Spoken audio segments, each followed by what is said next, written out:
It'll take more than the magic of name recognition to solve our region's problems. I'm Ned Grable.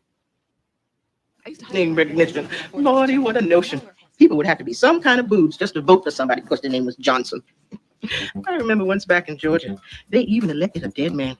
His name was still on the ballot, and folks were just used to voting for him. My friends, I want to tell y'all about a town where the streets are paved with gold. I'm talking about a town where marks will take you to dinner after you fuck them. I'm talking about a place where they run out of money, they just print some more. And this town, Cat bounced 900 checks, didn't even have to go to jail. You mean Las Vegas? No, not Las Vegas. No, honey, he's talking about Washington, D.C. Congressmen, when they get elected, they get $130,000 a year. That's their base salary. But then they have these things called PACs, okay, the political action committees, right? Then there's these lobbyists. Now, the lobbyists, their whole point in life is to buy you off. They just buy you off, and it's totally legal. It's the kind of a lifetime. So listen now, before you left, I'm going to get a staff allowance. It says here that new Congress get a staff allowance of $537,000. Damn. Yo. Bing! Bing again! Bing! Bing!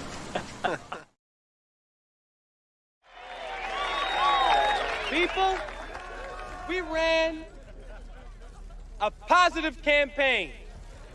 We campaigned on the issue. And the issue is change. Change for the future. The people have spoken.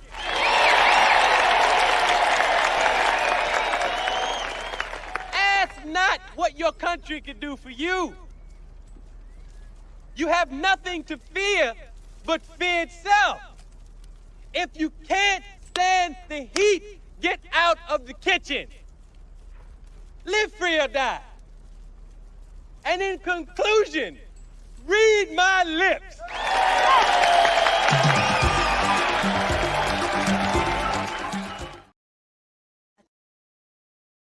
Attention, Axiom shoppers. Try blue. It's the new red. Ooh.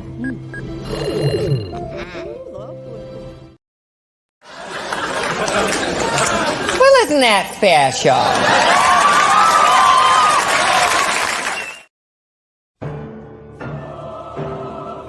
I see.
hang up that phone. I will flush it down the toilet.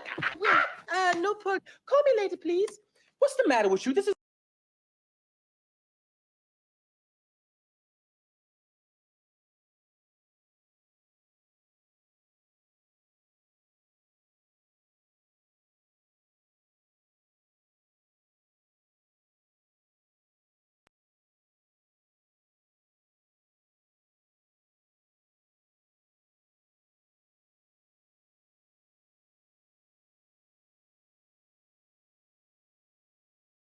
How did I end up with a thief for a grandson? Hey, got high. Hey, thief steal. Icon, all right? It's different. I'm an artist. I'm a con artist. Hey, look, there's a new ad. Hey. I am Inga. I am here from Sweden, And I'm so lonely. I need a man. And so do my girlfriends. Maria, my hot-blooded Spanish friend. Babette, the Parisian pussycat, and many others. I hope you're spraying your lips from doing this. I hope your lip muscles freeze up. So call the girls of many nations at 1-900-555-NATO. What do you think of my accent, Grandma? Very, very good. Hey. Thank you for calling Girls of Many Nations Party Line. For hot-blooded Italian wildcats, press 1 now. For perky American cheerleaders, press 2 now. For a busty Swedish love goddess, press 3 now.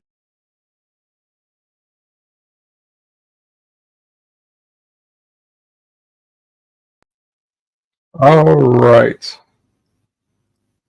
I think I finally got the sound issues resolved. My apologies. My apologies on the behalf of StreamYard, YouBoob, the WebNet, technology at large. To that end, let me play this little clip again. It's lovely, especially when your livelihood depends on technology. Attention, Axiom shoppers. Try blue. It's the new red. Ooh.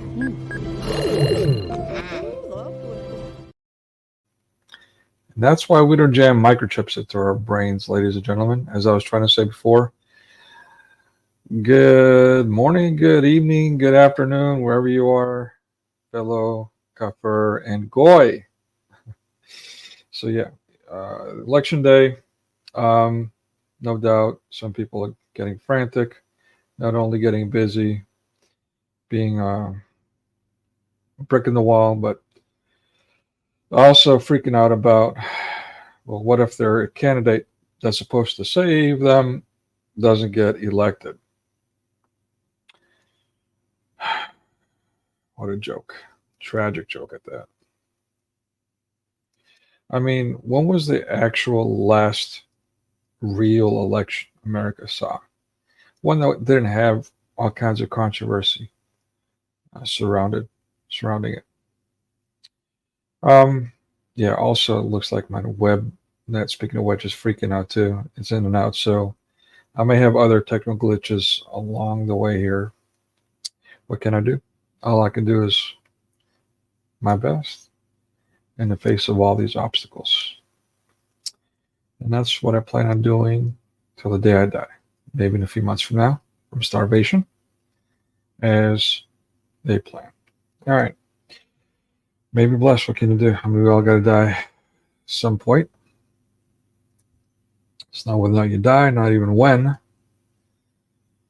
but why. Mine may be a death of well, like many others. I'll just leave it at that. Yeah, so I'm going to do in honor of an election many of us don't even, what we wash our hands of this crap. Baloney.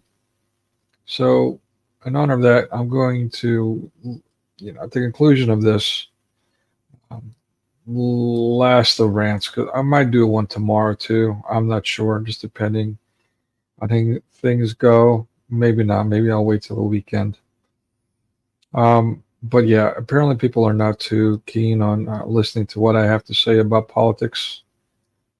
My opinion don't matter. Join the club, Nico. But it's unfortunate because leading up to this point, I've been warning or trying to warn people, me and many others, for years about various things, including lethal serums. Even over a year before, months before the lockdown myself. A year before they were forced, so on. The list goes on, really. But nobody wants to listen to us, quote unquote, crazy people. About, let's call it 2010. I was telling my quote unquote colleagues in graduate school back in 2010 that the white Christian man is being hunted, and they all had a good laugh at me. All libtards, of course, or mostly libtards, pretty much all, including the professors. All had a good laugh. Well, a decade later, do you think those same people will be laughing? I say they will. Why? Because they're brainwashed. Regardless of what you show them, just like so many have said actually before him. He gets all the credit, Mr. Ex-KGB. But yeah,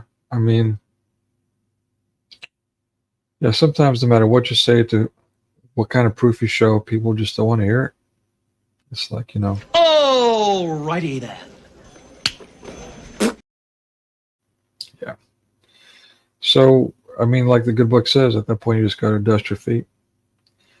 And if people are being a detriment to the body, then pluck out.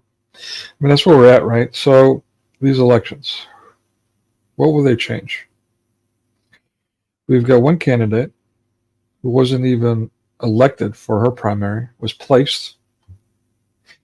These elections get more and more fraudulent with each passing one. Have you noticed that yet? And then the other one, who forced a lockdown on us. He's a lifelong liberal himself, casino owner, made a filthy fortune from scamming, from conning, the bankruptcy system. Bankruptcy king, the Trump, the Donald.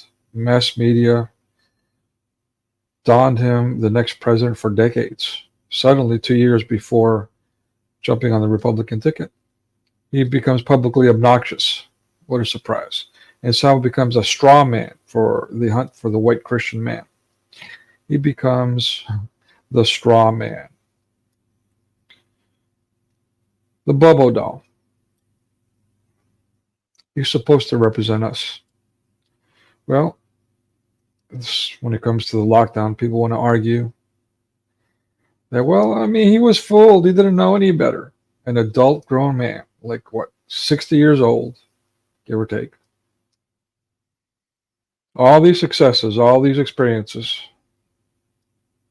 but it's everyone else's fault, not his. What about his Project Warp Speed and the lethal serums? Asked publicly, outright, hey, how do you feel about it now that the court cases are proving that they were lethal? What whistleblowers are trying to warn of, but they're being silenced by socialist media beforehand, before they were being forced. During that time too, while they're being forced, still trying to warn, still being silenced. Frontline doctors. The list goes on. And after all that, government hearings, abroad to Europe. After all that, he's asked, what do you got to say about that now? Oh, it's the greatest thing I ever did. It's the greatest thing I ever did. His gay, queer mannerisms. That's who's going to save you. Questionable, tertiary pageant pusher. Screwed up personal life. He's going to save you. Why? Because the fuel prices were a little bit lower while he was president. What else you got?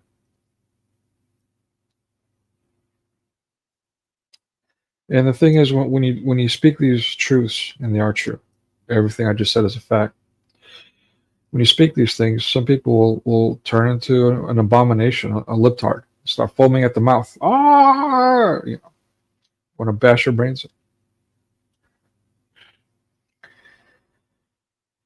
I mean, at this point, I feel like this guy, when left or right, I'm in the middle. Not that I'm in the middle as in a libertarian in the middle, or like I'm lukewarm, as the queers say, the Trump lovers, the Trump worshippers. Lukewarm. Oh, fuck you, man. I'm with Christ. Malaka. No. Or the psychotic libtards, you know, the terrorists, the domestic terrorists, no matter where you are in the world. This is what it feels like when you're with Christ. And the ref's just tuning him out. Boy, where do you train to take a beating like that? He said, when's that porch gonna get painted and that litter box? Yep. Left or right. You're getting sandwiched. Why? Because you're with Christ. I mean, it's biblical. Even the faithful will be fooled. How many of the quote-unquote Christian apologists, really they're polemicists, they're insiders. No, not insightful, insiders. They incite the passions. Christian apologists, my ass. What are they talking about right now? For the most part. Not all of them, but for the most part. Aren't they all pushing Trump? You can be anti-BRICS, anti-Kamala, but still not have to force Trump. But everything's a dichotomy, right? Everything's a dichotomy. Bullshit, fabricated dichotomy that leads all to the same end. Same lockdown that's ongoing. The same World War III.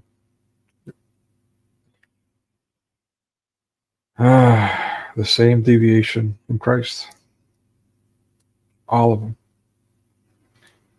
The last candidate they had in my vote was Dr. Ben Carson, and I'm embarrassed to admit that now because he too, a surgeon,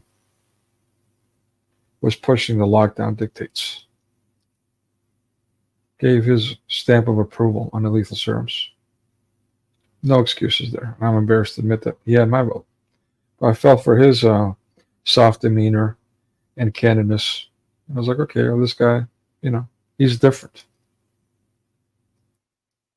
They're all the same. You want change you can believe in? Get involved in your community. Get involved in your neighborhood.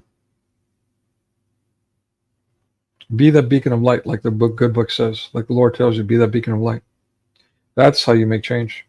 This is not rhetoric. This is a fact. It's the only thing you have left. It's really the only thing you ever had. Nobody wants to accept that fact, but whatever. I mean, look at all the revolutions. Let's pick on the libtards, the communist revolutions, and this is the new communism. Like that line has never been used before in world history throughout the world. Them and their new communism. Show me an example of communism or communist revolution that changed things, or any kind of revolution. I mean, they want to look at the unions, how that reformed labor. You know, and applaud the work they did back then, because people were being slave driven, or indentured servants. Whatever, regardless of what you label them, they were being turned out. So if it weren't for those unions, that would have continued. So good for them. But you either got corrupted along the way, or maybe it was corrupt from the beginning. I don't know. I don't really care.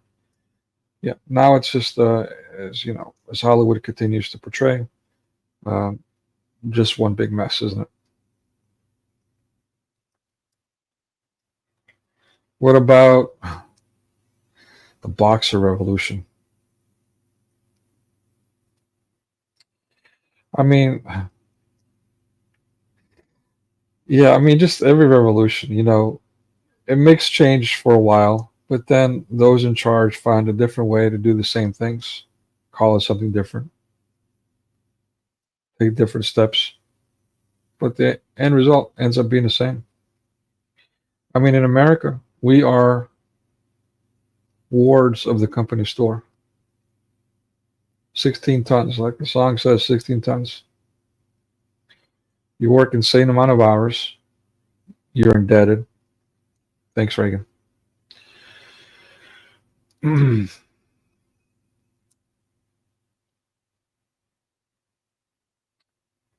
Don't know your family, mother, father, if that's still a thing.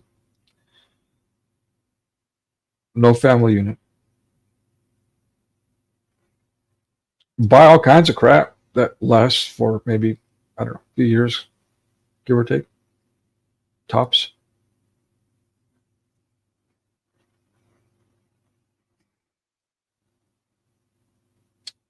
Yeah, I mean, the change has to come from us, our neighbors, from the bottom up.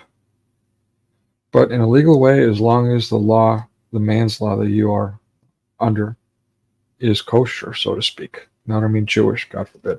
I mean, it is good for you. It is good for society. If you're like something that's similar to Sharia law, or if you're a place where it's pushing all this pedo stuff, for example, well, then that's a problem. I mean, that's when the law is flawed, and you have to fix it. Because they them aren't doing anything about it. Trump's not doing anything about it. Again, he's the one that pushed the lockdown. And was proud of the lethal serums after it came out that it was killing people, amongst other things. Proud of it. All the other things we've already said. So give me a candidate, a Christian candidate, that I can back.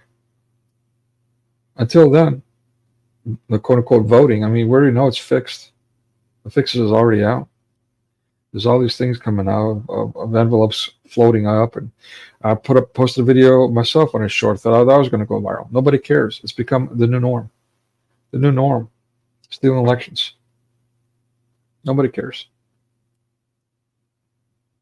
They'd rather pretend. They don't want to deal with reality. People want to. People just want to buy into whatever www is pushing at the moment, and just fixate on that. Pretend reality isn't real. Whatever it is, whatever distractions, they're all in. They're all invested. Trump, Kamala. I'd buy that for $1. And then we wonder why society is all shattered. How they're getting away with it. We've allowed them. Because we're happy to be part of the brick in the wall.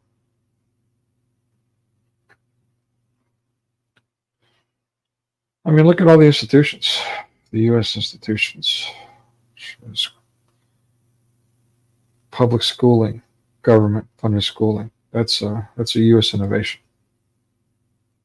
University. The first university, by the way, was a seminary. Harvard was a seminary, and then it became this abomination. But it was an abomination from the beginning. Maybe Freemasons established it. I don't know. Certainly part of it now.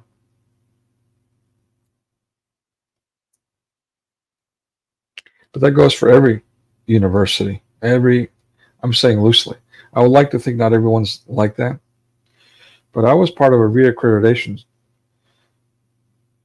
for a state university. I invited to do that because of my instructional design background. Maybe because at the time, I too, out of curiosity, allowed myself to get lured into a honors society, which was actually Masonic. So maybe that had something to do with it. I don't know. I might since then repented and denounced that org publicly, repeatedly. They won't leave me alone. Anyway, so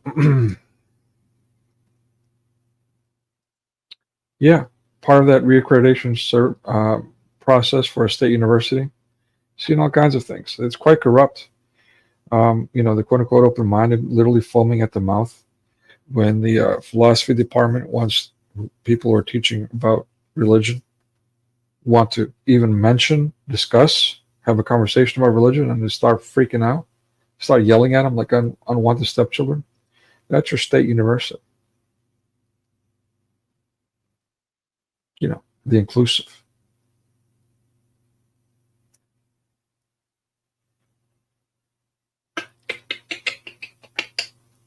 Yeah, what are we going to do about it? Be Christian. Again, the solution is quite simple. Be Christian. Take care of each other. Keep your noose on Christ. Pray unceasingly. Everything you do, every step you take,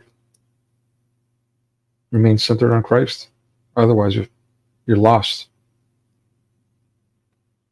You and everyone around you screwed. Unless they manage to do that. But yeah, I mean, you end up being a bad influence in the process till you take others with you. Like the fox that lost his tail, just like the libtards do. Or the ever-Trumpers, the Trump worshippers. Hey, you know, he pushed the vax. They start freaking out. Ready to take up arms. Where's Christ in any of that? Where is Christ in any of that? So yeah, you know, this election, if the quote-unquote outcome is what we all anticipate, that it's already stolen, just like the Democratic primary, well, or the last election, or the elections before that, again, for decades now, since the 90s, every presidential election has been surrounded by all kinds of controversy. It gets worse and worse as we go. Well, if Bricks, the skank that slept her way up the ladder, you know, the black Indian,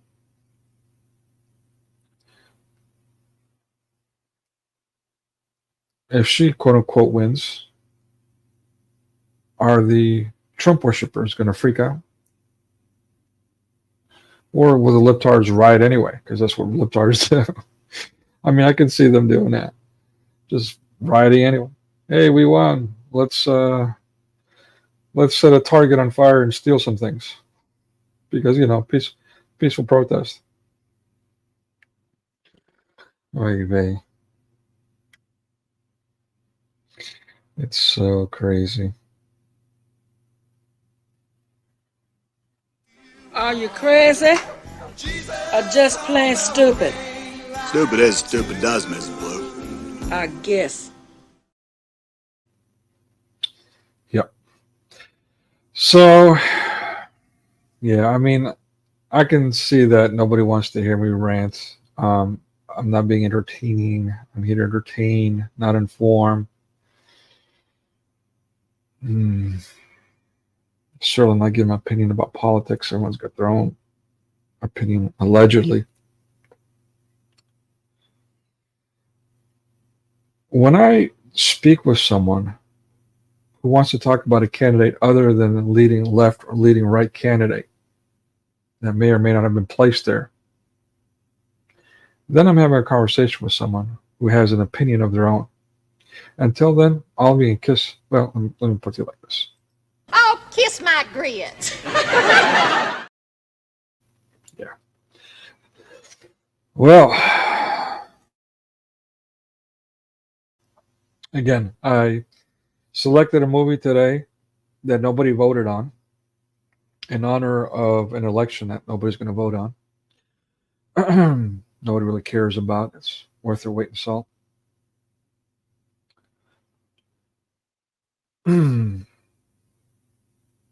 So let's watch that. I mean, I don't know what else to say, folks. I just hope that if somehow, maybe by the grace of God, I don't see how else anybody's going to watch any of my stuff and give it any mind. Somehow you hear this. Think about this winter. Think about how you're going to get through it, regardless of what's going on, what they throw at you. How you and yours are going to get through this winter. Here's a start. And if you're one of those communities that are allowing Sharia, have some kind of domestic terrorist camp, Islamic training or Islamic school, propaganda Dawa school, or what have you. Get involved in your local community. Get people that are Christian to get them to stop. I mean, do your part. Do as much as you can. You're not going to change the world, but you can change your environment to some degree. About all this censorship, why are we allowing it? Why are we just accepting it? Like, hey, you know what? This communist are taking censorship, and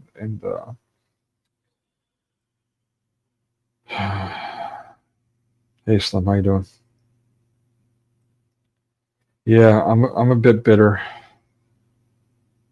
Yeah, if you want, you can come on up if you're up for it. I'm just talking politics today. I'm gonna watch a movie that nobody voted on. It's about well, actually, you're British, so you may have heard about the it girls culture back in the early 20th century. In the States, we called it the flappers. It's a significant movie, Paramount Pictures, late 20s, because even though that culture already existed, this movie put it on the map and made it the new norm, made it popular. So, yeah, all right, no worries. Thanks. Yeah, you're probably lighting up the mood. I'm just being a pisser right now, ranting, going on and on, probably things that nobody wants to hear, and probably like after 1 minute of listening to it, may tune out. Here, actually, this puts it in perspective. This is probably what I sound like right now. And by the way, when you're telling these little stories, here's a good idea. Have a point. It makes it so much more interesting for the listener. Yeah, that's probably about right. Yeah, but I mean, I feel compelled to talk about this stuff for what it's worth. Some people have, recent months or whatever, have, given me the encouragement to let me know that the things I share are meaningful, are important to them. And so here I am, day after day, leading up to the election, trying to make a small difference and hoping that if I say the right things, someone might not go all guerrilla domestic terrorist because their candidate didn't get voted in.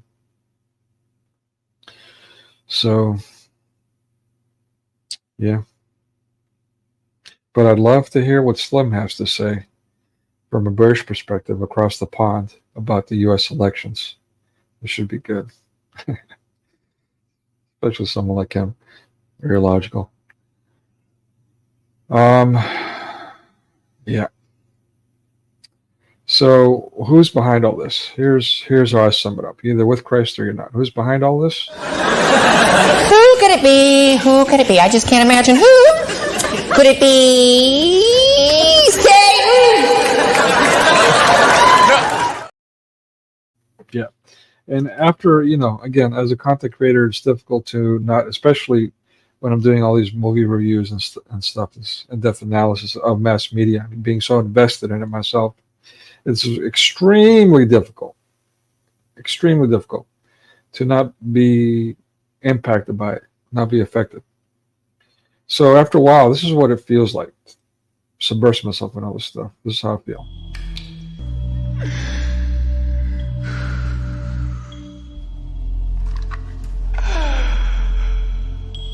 What is your major malfunction, numbnuts?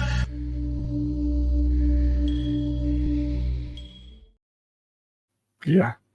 I mean, really. I mean, at least I can argue that I'm somewhat aware that I'm losing my mind. That's got to count for something, I guess. I don't know. All right. All right. Let's get Slim up here. You guys are probably sick of hearing me. You ready, Slim? If you're ready, give me a thumbs up. All right. Let's do it. Hello, Slim. How are you? I'm very well, thanks. And how are you? Feeling down? Yeah. Down or feeling nutty. I don't know how to feel, to be honest with you. But yeah, you're looking kind of damper as usual. Damper Slim. I'm wearing my indoor coat. My window's wide open. It's Guy Fawkes night tonight, so fireworks are raging outside. Yeah, same here. Bit chilly. But that's all right. I mean, that's another thing we've got to be mindful of, how the weather impacts us during all this chaos. So the weather will mess with your psychology, that's for sure. I think environmental conditions and what we see around us, it's hard not to let it get you down. Yeah. But I think personally, if you're immersed in current affairs and what goes on in the world all the time, it can't not get you down. Yeah. Because the whole thing's just miserable.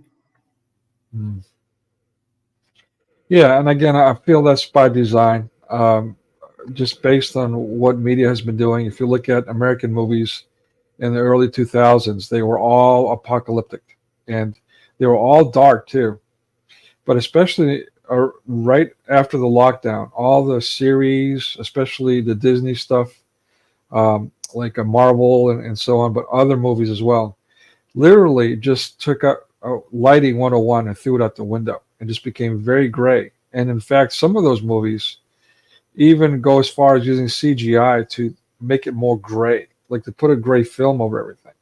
So they're investing extra energy and resources to make things look dark and gloomy. They were depicting situations and times that were dark and gloomy. I mean, if you go back 70 years, my grandfather, he was chucking half-ounce lumps of lead at the Germans, you know. He was doing what? My apologies? He was throwing half-ounce lumps of lead at the Germans. Jammers. Through the Enfield 303. Okay, honestly, I mean, you got to bear with me. I'm kind of a modernist American, so you might have to interpret some of that. My grandfather's generation, he was standing on the beaches at Dunkirk with a rifle. Oh, wow. Okay. That was handed to him. Here, go and shoot the Nazis. Well, when you put that in context, we don't have it so bad. Well said. You know, I mean, I grew up with stories that my Uncle Geordie spent 3 years camping in France. You know, when you compare what they had to deal with, they're currently dealing with what like the Ukrainians are dealing with. And as anybody that's ever been a sailor will tell you, no matter how bad things get, at least it's not happening at sea, because worse things do happen at sea. That's a great point. I mean, you know, what again, so there, even though we're not part of the Ukraine war or war with Israel or, you know, any other conflict, we just hear so much about it. Psychologically, it feels like we're part of it. I know that sounds asinine, but we're ignorant. I mean, there's... I think we are a part of it, in fact. We supply arms, we supply finances, reconnaissance, we're taking in refugees, it's all over the news, we deal with the propaganda, we're immersed in it. Especially if you do take an interest in these things. What really gets to me in this day and age, right, is how much of it is actually true, how much of it is propaganda. Right. And see, when it comes right down to it, there's poor people suffering everywhere. It's like the situation over in Palestine. Now, we know for a fact that the Palestinians are getting a hammering, right? They're getting a hammering. But look at the way they've been behaving for decades. And if you don't go into the story too deep, it's easy. It's easy to fall into the propaganda and say, oh, the Jews are the bad guys. Because that's what the propaganda is telling you, but I don't know if that's true. When you look into the history well and the propaganda, the Jews have had it hard themselves for a long, long time. Or the Israelis, if you like. I've not really got a choice of how it's spoken, to be honest, but we've got to face up to the facts that the propaganda is hard to see through. What is the truth? I don't even know what the truth is, and I try very, very hard to find it. Yeah, I mean, there's definitely a lot of propaganda out there. You know, just to continue with that line of thought about the Jews, about Israel, or what have you. Yeah, particularly Israel. I recently found a video of some guy talking about all these things that the Israeli army is doing. That is, let's say against the law in our international community, like it's a war crime stuff. But then, I mean, there was like maybe 5 to 10% of that, to put a number on. I don't know what percentage. I'm just throwing that number out there. And then the rest of it was just the straight up Daoist propaganda, you know. So soldiers are people, and there's always bad actors in any conflict. I mean, right. No matter what you do, whether it's going through pockets or deeds for a few shekels, there's always the temptation for soldiers to become embittered. Now, just on that front, the becoming embittered, you said earlier, I heard you when I come on, you were talking about feeling bitter about the whole situation, everything that's going on in America. It's natural to feel that way. But over there, they've got the Palestinians who have been bombing Israel for decades. Yeah. If I was one of these soldiers, and I'm not going to mince my words, and they had been bombing my house, bombing my family, killed my friends and family, and then stole my children perhaps and locked them up in a dungeon and tortured and raped them, I don't think I'd be very sympathetic to the people that I was collecting that I knew full well were terrorists. Or in my opinion, terrorists, because everybody's got a different view of these things. So as a person in that situation, I think your reactions are hatred. The soldiers must hate these people. Yeah, they do. That's what the guy was showing. But yeah, and again, someone who's outside of it, like you're saying, you're watching that stuff. So I've even, I've had. Hey, Rachel, how you doing? I've had come on up, Rachel. By the way, the link is pinned up. If you want to come up, more than welcome. I've had I've worked for Israelis. Like I've known Jews before. I've had friends that were Jews.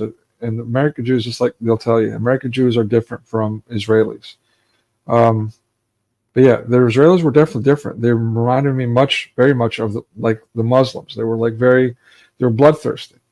So, the centuries upon centuries war with Muslims and everyone else.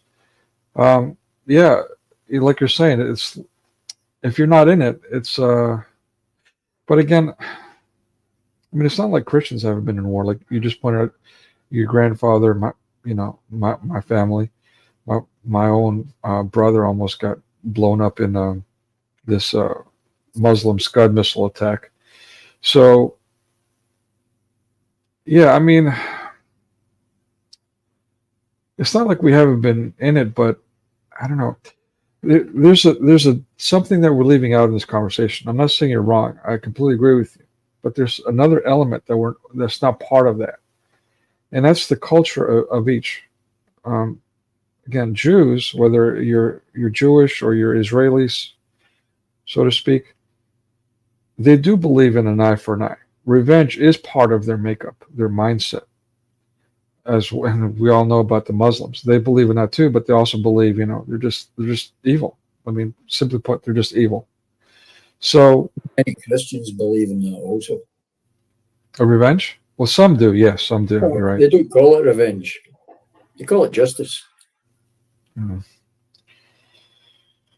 Yeah, it's all a matter of perspectives. I've got to say that the Jews themselves, if you look into their history, we might have fought wars and we might have opinions about this, that, and the other, but they've been in a constant struggle. They've had purges. In fact, Scotland's one of the few countries in the world that haven't ejected the Jews. They've had, look at what happened in the 30s, in the 40s. They've had constant attacks against their people for millennia. I don't know how I would feel if I was a Jewish person. I think it'd be hard not to feel that the world was against you. Hmm. Because in a lot of ways, the world is against them. Is that what explains the Holodomor? You know, starving people to death, that kind of thing? Oh, that was a separate issue. A lot of the people that died in the Holodomor were small landowners, farmers, who the communists decided were, as property owners, were the bourgeoisie. Mm. So they took the land off them, just like they're doing in South Africa at the moment, and gave it to people that couldn't manage it and couldn't farm. So effectively, all the farmers were lying fallow, and people starved as a result. Communism's a great idea, but it never works. Ever. Not once, not ever, not nowhere.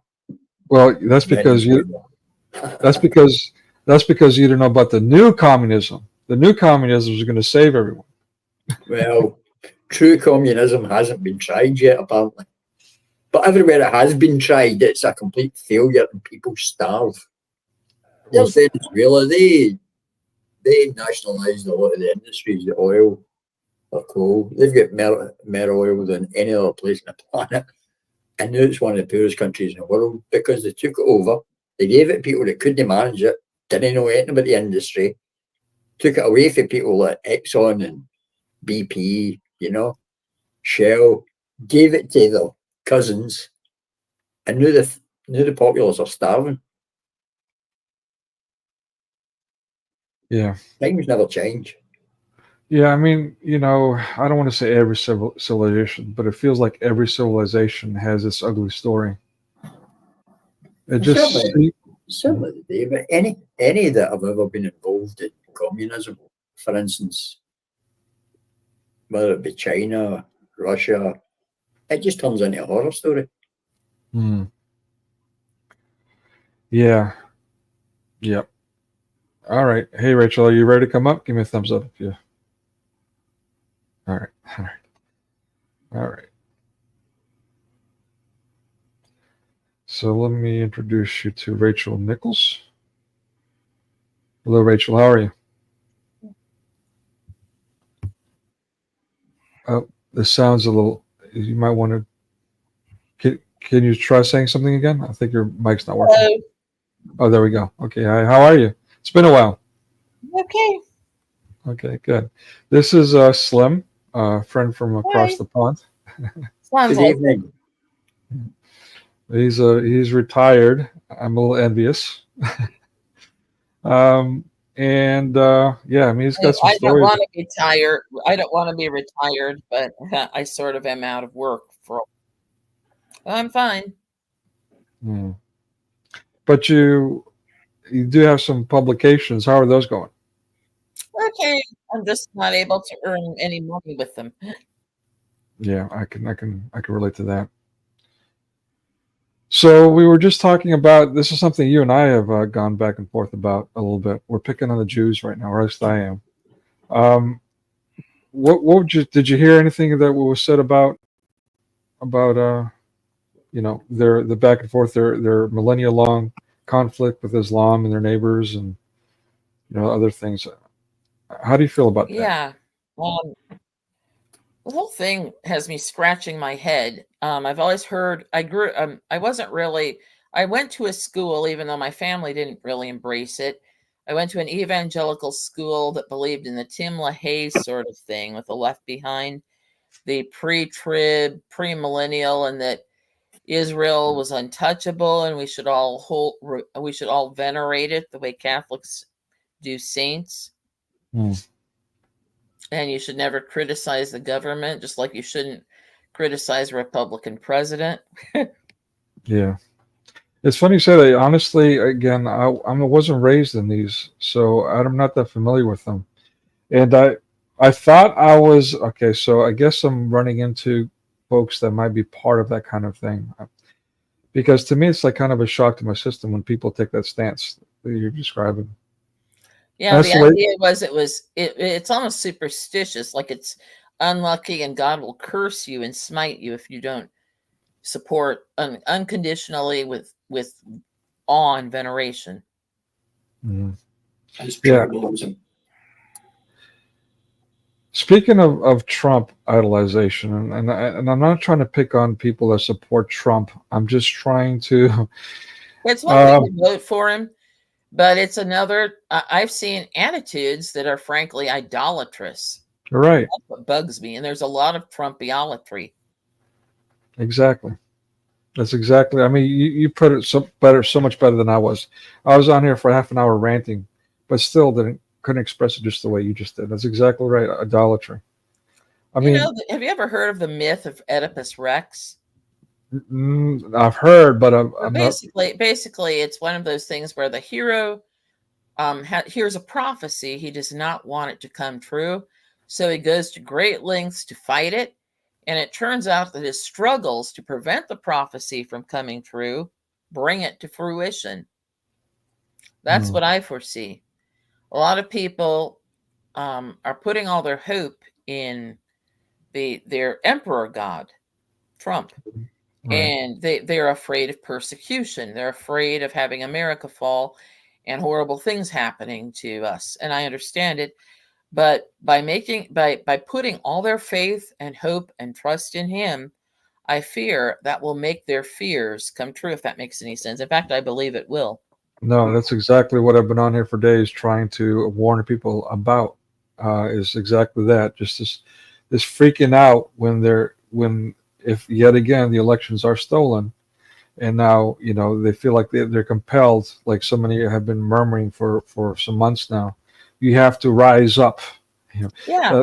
Yeah. I have a moral problem with attacking people just because they're Democrats. Right. Just because they vote differently. If they're not a threat, you have no right to do that. Well don't said. You think the God Emperor Trump, which is a 40k reference, is a bit of a troll on the lefties though? Because I don't think people really believe that. I don't know. They say all kinds of crazy things, and they have accused him of saying stuff he never said and blown stuff that he's done, minor stuff, out of proportion. So it's hard to tell what to be upset about. It's confusing. I remember a time Trump really did say, jokingly, boastfully, that he could shoot a person in broad daylight on this main street in New York. And his supporters would still cheer him on and support him. And I remember when I heard that, I thought, that's true, partly because the media has been saying such stupid lies for so long, we wouldn't believe them when they reported it. He said that, huh? Yeah, he boasted. He said, I have such wonderful, loyal supporters. I could shoot a man in broad daylight and they'd still cheer me on. I think he did say that, I mean, I don't know. For me, people say things. I say things. I love a good troll on the internet. I love. You've seen what I type in. I don't mean most of it, right? I just say. Oh, I know. But my point. It's not that in itself is not what turned me off from him. I'm just pointing out that the media. I'm not suggesting that you support or oppose anybody. I'm saying that the world we live in, whether it's actually true or not, they actually take things that are true, shove them out of context. Right. Yeah. The media. Like, he was actually making comment at that time on how bad the crime was in certain areas, I believe, right? Now, there are people dying every day in New York, and nothing's done about it. Yeah. But you stand up for yourself, and like that guy that's at court at the moment, and try and protect decent people from what is described as a smelly vagrant that police wouldn't even come into contact with. The guy in the tube, the police refused to give him mouth-to-mouth resuscitation. He was still alive after that guy had given him a neck hold. And the police, it was that dirty and foul that the police wouldn't have physical contact with him in case he had hepatitis. No, there's a guy in court standing trial for killing somebody that was still alive when the police got there. There are people dying every day all over America, and nothing's done about it. Yeah. And in fact, it's shocking, the situation. Slim, what troubled me most is in 2020, we were basically forbidden to help our neighbors if they were in need.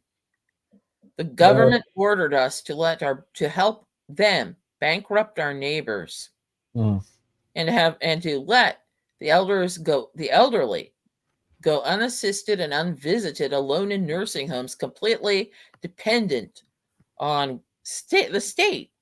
It's like the government didn't want us to help one another at all. They didn't want us together. I know. It went on all around the world, Slim. So it applies to you too. And it bugged me. I thought, this is wicked. We are being ordered to do wicked things, and they are rationalizing it. And it felt like they were trying to train us to do wicked things. That's the case. They're trying to make you accept a worse world than what you inherited. And it is going down the tubes fast. I mean, I'm from Scotland, right? I live in Glasgow. We're not even allowed to defend ourselves and use force. We're supposed to use acceptable force. And how can you use acceptable force on somebody that's trying to kill you? Or somebody that wants to attack you in the street and rob you? I had no What is idea. acceptable force? No allowed to use weapons. Nick They and don't Slim, have I'm guns. sorry, but I have to go now. No worries. Sorry. All right. Thanks for coming up, Rachel. Take care. God bless. Hang Nice in to there. see you, Slim. Have a Nice good to day, see you. Slim. Nick. Wow. So, Slim, I had no idea. I guess I've been watching too many movies. I always have, when I think of the Scottish, I'm always thinking of the Highlander, like ready to take up arms and all, but it's not like that. It's very westernized, as we say. Well, times have changed. And in America, you have firearms and they want to take them away from you. They've taken them away from us bit by bit. Over the last 50 or 60 years, they've pretty much removed all the firearms. Wow. Now they're offering you long stretches for carrying a knife. If you're carrying a knife, we're allowed to carry a penknife of less than 3 inches. But it's got certain stipulations on that. And you can't be carrying it for any reason. You can't be carrying it for self-defense. You've got to be carrying it to get the Coke bottles open when you buy one, that sort of thing, right? If you defend yourself and injure somebody else, you will go to jail here until it's all sorted out. What about hunting? There's very little hunting in Scotland. Only rich people hunt in Scotland, for the most part. Wow. People with land, farmers have guns. The hunting itself is pretty much an elitist operation for people with a lot of cash. That's again, another movie. That's like Robin Hood. Like only the king and the royalty could hunt. Everyone else is. Wow, this is insane. The king has a large hunting estate in Scotland. I don't know what to say. I'm speechless. I was not expecting that at all. The world's a changed place. I think we don't like to pretend that we're free, but we're not. Yeah, exactly. I don't want to be too gloomy about the situation, but what you have in America is an amazingly free place compared to what we have here. And you're wealthy compared to what we have here. Wow. Definitely wasn't expecting that either. I complain about America and its lack of freedoms as compared to Greece, but then again, Greece has got its own issues too. So Greece has got major problems at the moment with immigration and population. Especially since that KKK, that communist guy took over in the 2010s. Everywhere's swinging left, isn't it? Although I think that's kind of had its day, and there's a fight back against it, the leftism, the globalism. I don't want to sound like a conspiracy theorist, but a lot of these people came from the same educational system. Yes. The young leaders foundations and such like. Yes. Which was financed by the old Nazi chap. Well, I don't know, but definitely the Greek leaders as of late have all been had the same school, and just like you said, that's what everyone talks about, and so they're like, well, yeah, they're going over, they're going over there, they're getting this education, this training, and then they're coming back and they're globalizing. Young Greece. Leaders Foundation, I think it's called. I don't want to pretend that I know too much about this stuff. I never do deep dives into those things. So I don't really, I just hear about them, other people talking about it on other channels, but I really don't know much about it, to be honest with you. Well, it's amazing when you actually hear about the amount of leaders throughout the world that are a part of it, whether it be Britain, Canada, America, most of Europe. They've all been associated with the likes of Schwab. Yeah. It's incredible that these private organisations have now got such a stranglehold over global politics. Nobody Right. voted for them. Very few people want them. Which, I mean, I don't want to get back on that tangent, but yeah, so I was saying earlier, I don't know if you caught it, but I was actually part of a reaccreditation service or process for a state university in the U.S. And I got to see behind the scenes what the education system is actually like, what they're basing it on, how full of it is, how fake it is, how fraudulent it was, but also just how communist these leaders of these institutions are. Like literally, again, you'd have to see it to believe it. But I saw professional adults, sitting at let's say a round table discussing where their institution is going to go with their department, their school of philosophy, their professors that were put in charge to teach theology, not allowed to speak about theology in those meetings. And then you're scared to bring anything up and having the need to bring something up and trying to do that and being literally yelled at for trying to bring something up. And this was like over a decade ago.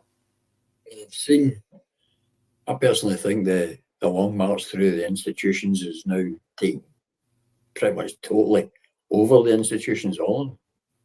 And it is obvious when you listen to what people say and see the way they behave. Mm-hmm. But, I mean, Yuri Bezmenov was right. Yeah, absolutely. I mean, in all fairness, let's not make them in a profit, because a lot of the things he said were actually already warned about 2,000 years ago. And forgive me for sounding cheesy, but I just want to keep it real and say, you know what, we already warned about these things. But coming from someone who was ex-KGB and then making all these warnings about, hey, this is what I've done, this is what I participated in, this is what it looks like, and this is how it's being implemented in America. And then everything you said, we watched decade after decade being implemented. Yeah, it's quite profound. Well, it is factual that our current Prime Minister, Keir Starmer, he actually went to camps in Russia to get training. He's basically a communist. He's running the country. Yeah. And that is a fact. He was being selected as a communist spy at one time. Reports have been out about it already. And that's not something I've imagined or people have speculated. It's proven truth. And well known. Yeah, so, Schwab, he's got an ethnicity, Soros, a certain ethnicity, Greenspan, with the U.S. bailouts, a certain ethnicity, Henry Kissinger, certain ethnicity. So I'm just bringing that up for a couple of reasons. I want to make sure people understand I'm not some kind of Nazi here. I'm certainly, if you've heard anything I've said, I'm completely anti-war, first of all. I'm completely anti-evil in all its forms. But that's my point. It's interesting that this group is literally above the law and allowed to say and do anything.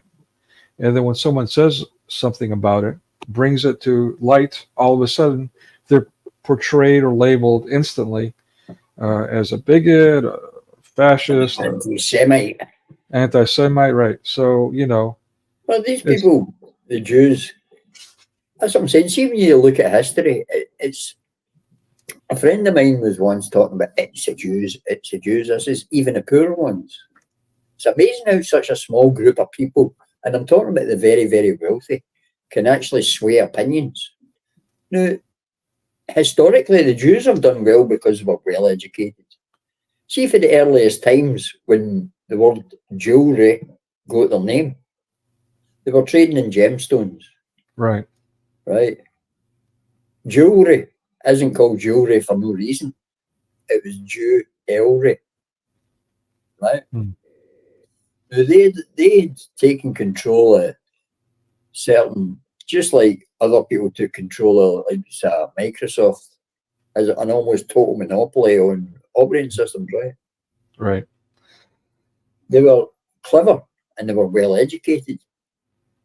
And in a time when only the scribes and the monastics could actually read and write, I mean, the kings couldn't read and write at that time, right? No kidding. I know that. The average Jewish child could read and write. Wow. So they had a hop, skip, and a jump in front of everybody else. And it isn't a big surprise that they've done well over the years. They value education. They value family. And they love money. It's just facts. Yeah. No, I mean, it is like, so, yeah. But look, so yeah, on the back of what you just said, let me also include, so again, my focus has become, it was supposed to be academic. I wanted to do a PhD, just completely quantitative, just measuring things that people can see for themselves and make their own opinion. Again, about how Hollywood has portrayed a list of Christian terms and symbols for this past half century. So this research project, again, this is really solid, really tight. Professors were wowed by the framework, the research framework, but I could not get it off the ground. Surprise, surprise. So I've been at it for years. I've been trying for years, but I can't get anyone to run with it. So at any rate, well, I am, I guess, but that shows how naive I was at the time. But yeah, so that's why I'm doing it on YouTube. I was like, okay, well, I'll just do the next best thing.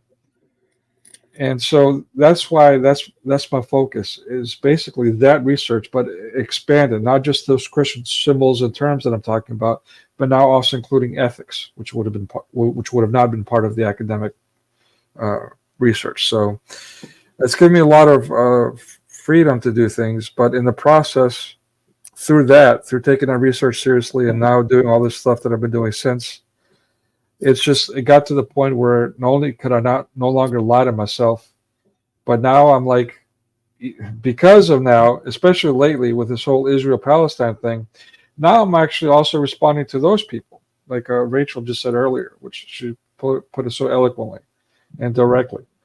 There's people that are just taken to an extreme, like idolizing the Jews, like kind of like the ADL. They're like kind of servants of the ADL. It's the same on both sides. There's people, I mean, there's so many people that will blindly support the Palestinians. Yeah. And look at the way they've been behaving over the years. Exactly. But to me, it's like two extremes. It's like either you're pro-Islam or you're pro-Judaism. I'm saying you should be pro-Christ, especially if you're a public Christian apologist. You should be pushing Christ, not Judaism or anything else. Well, I think Christians push Jesus. The Muslim guy in the street, he's going to tell you that Muhammad was the man and that Allah is their God. And the Jews, they've got the Torah.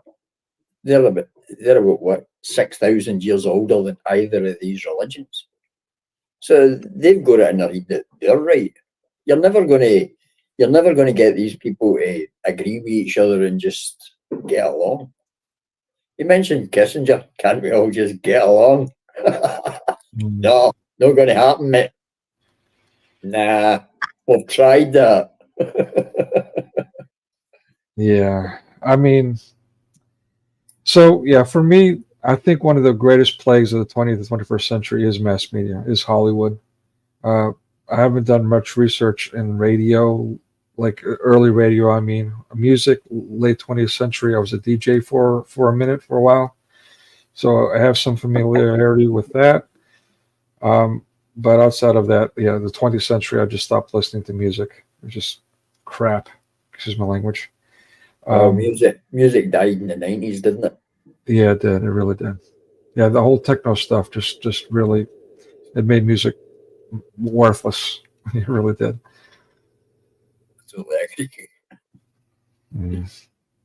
When AI can write it, it's no value. Yeah.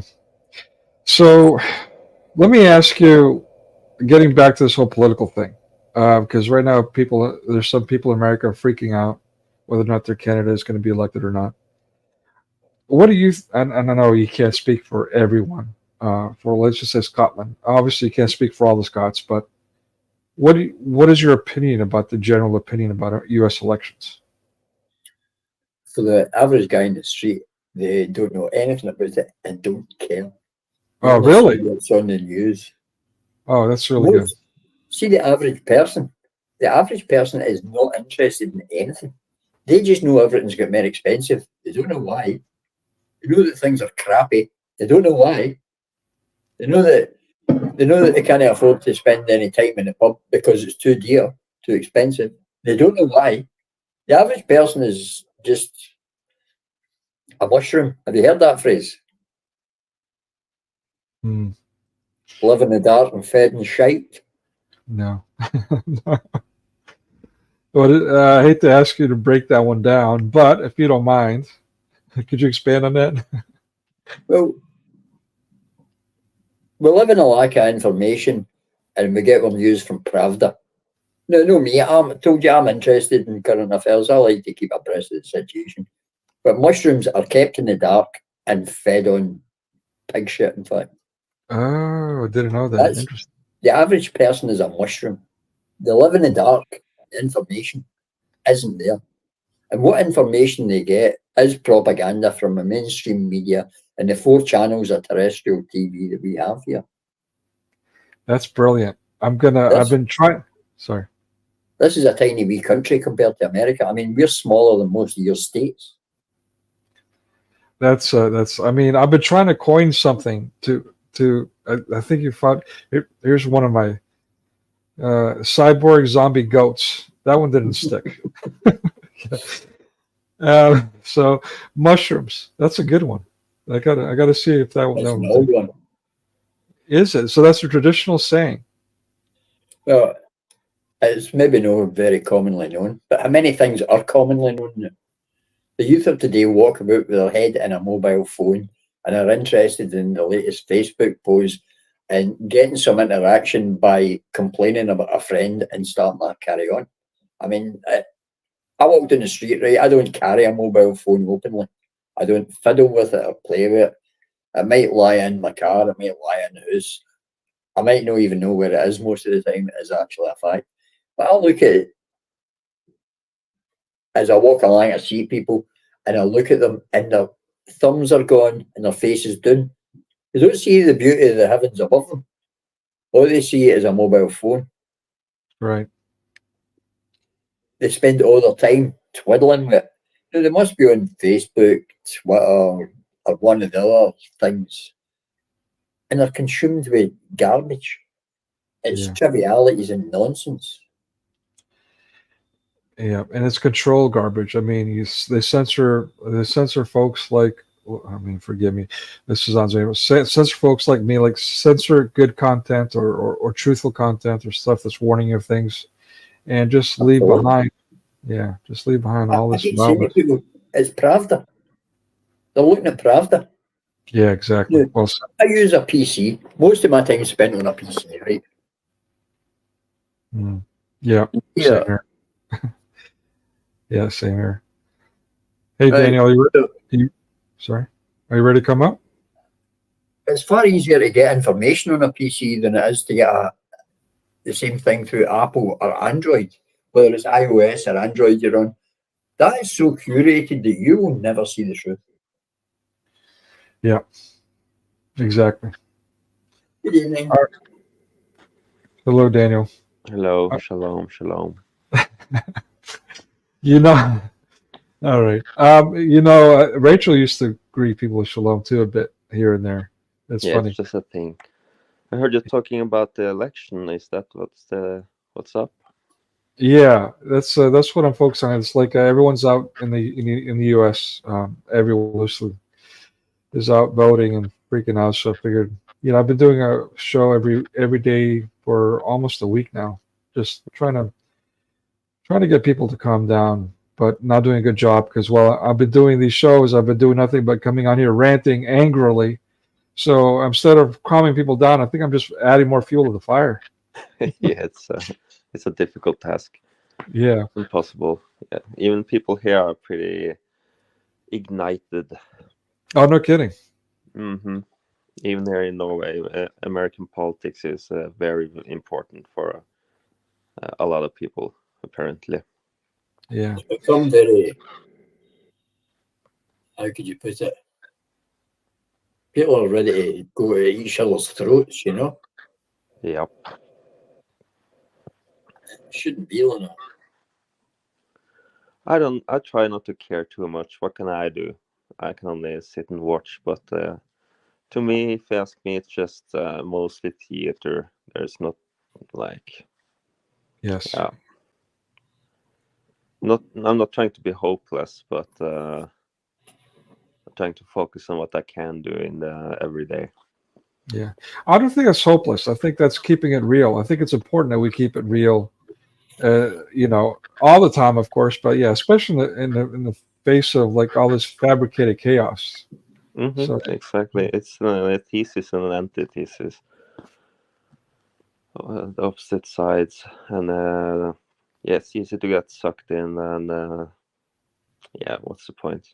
I want to bring up, like, last time you brought me on, you asked what's happening in Norway, and I forgot to mention this flyer they sent in everybody's mail. Okay. And it's a brochure about how you can prepare in case of emergency. Okay. We're trying to prepare us for some kind of disaster. We've had those. To stock up, get a radio, get a Get a radio, get a water, torch, fire, get all of that. communication, first aid, everything. I've told you that there's going to be communication and power losses as well. And those things, it's all about me. They're just forcing everyone to just isolate and just, be on the defensive. So nobody comes and gets my stuff. Yeah. Fair. Well, over here, we've got the situation going on in the Ukraine and Russia, and they're threatening nuclear war upon us. They're going to tell us we might have to suffer a nuclear conflict, so we have to prepare for it. Right. Get under your desk.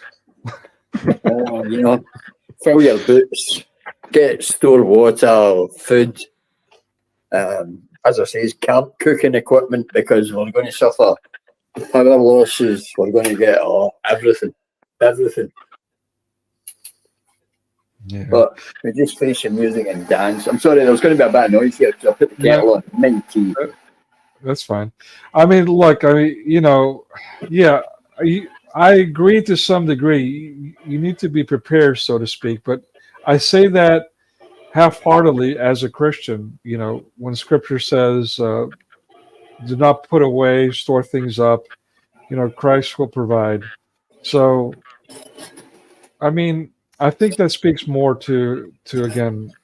I'm speaking off the cuff. I don't want to I better not say too much about it because I don't want to misinterpret Scripture. But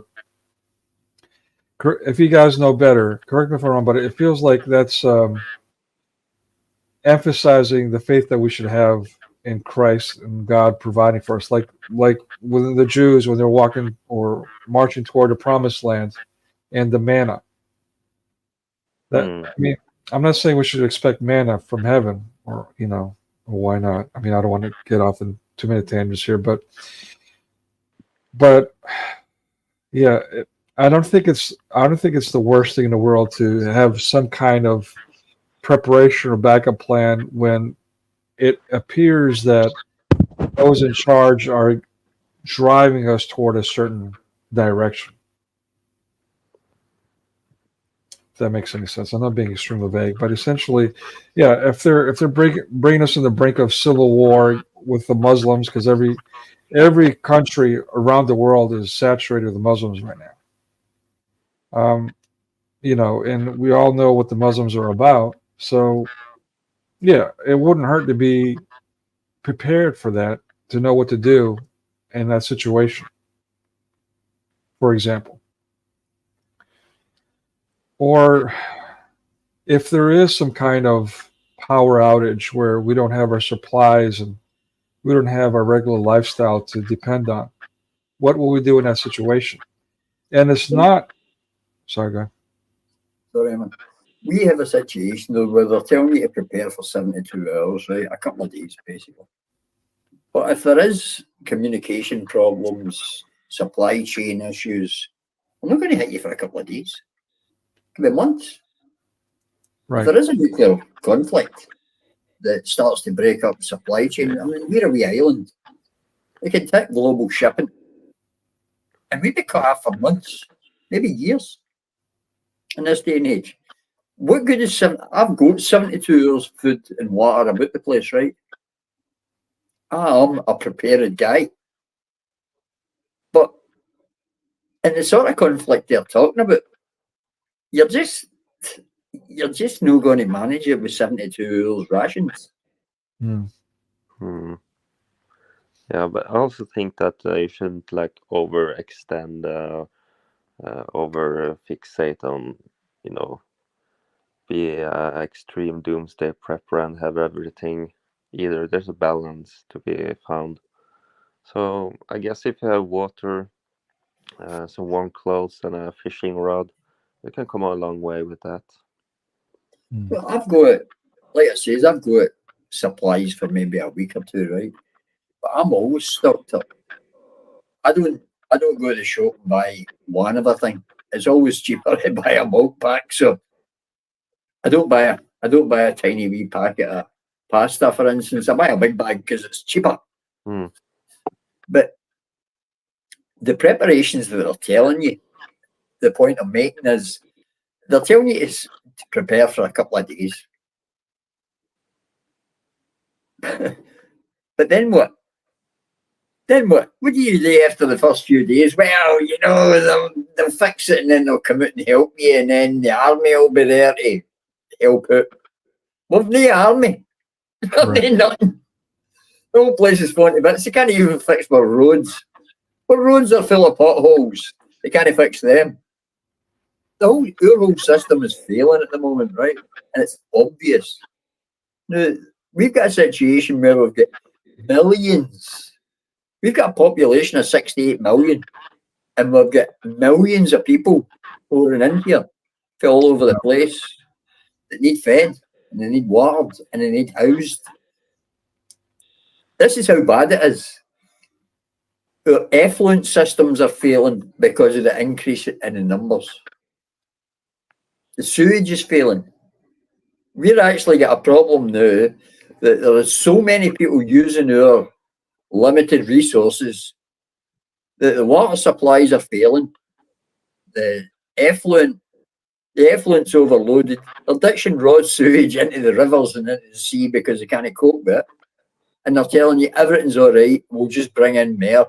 We've got open borders, but everything's all right.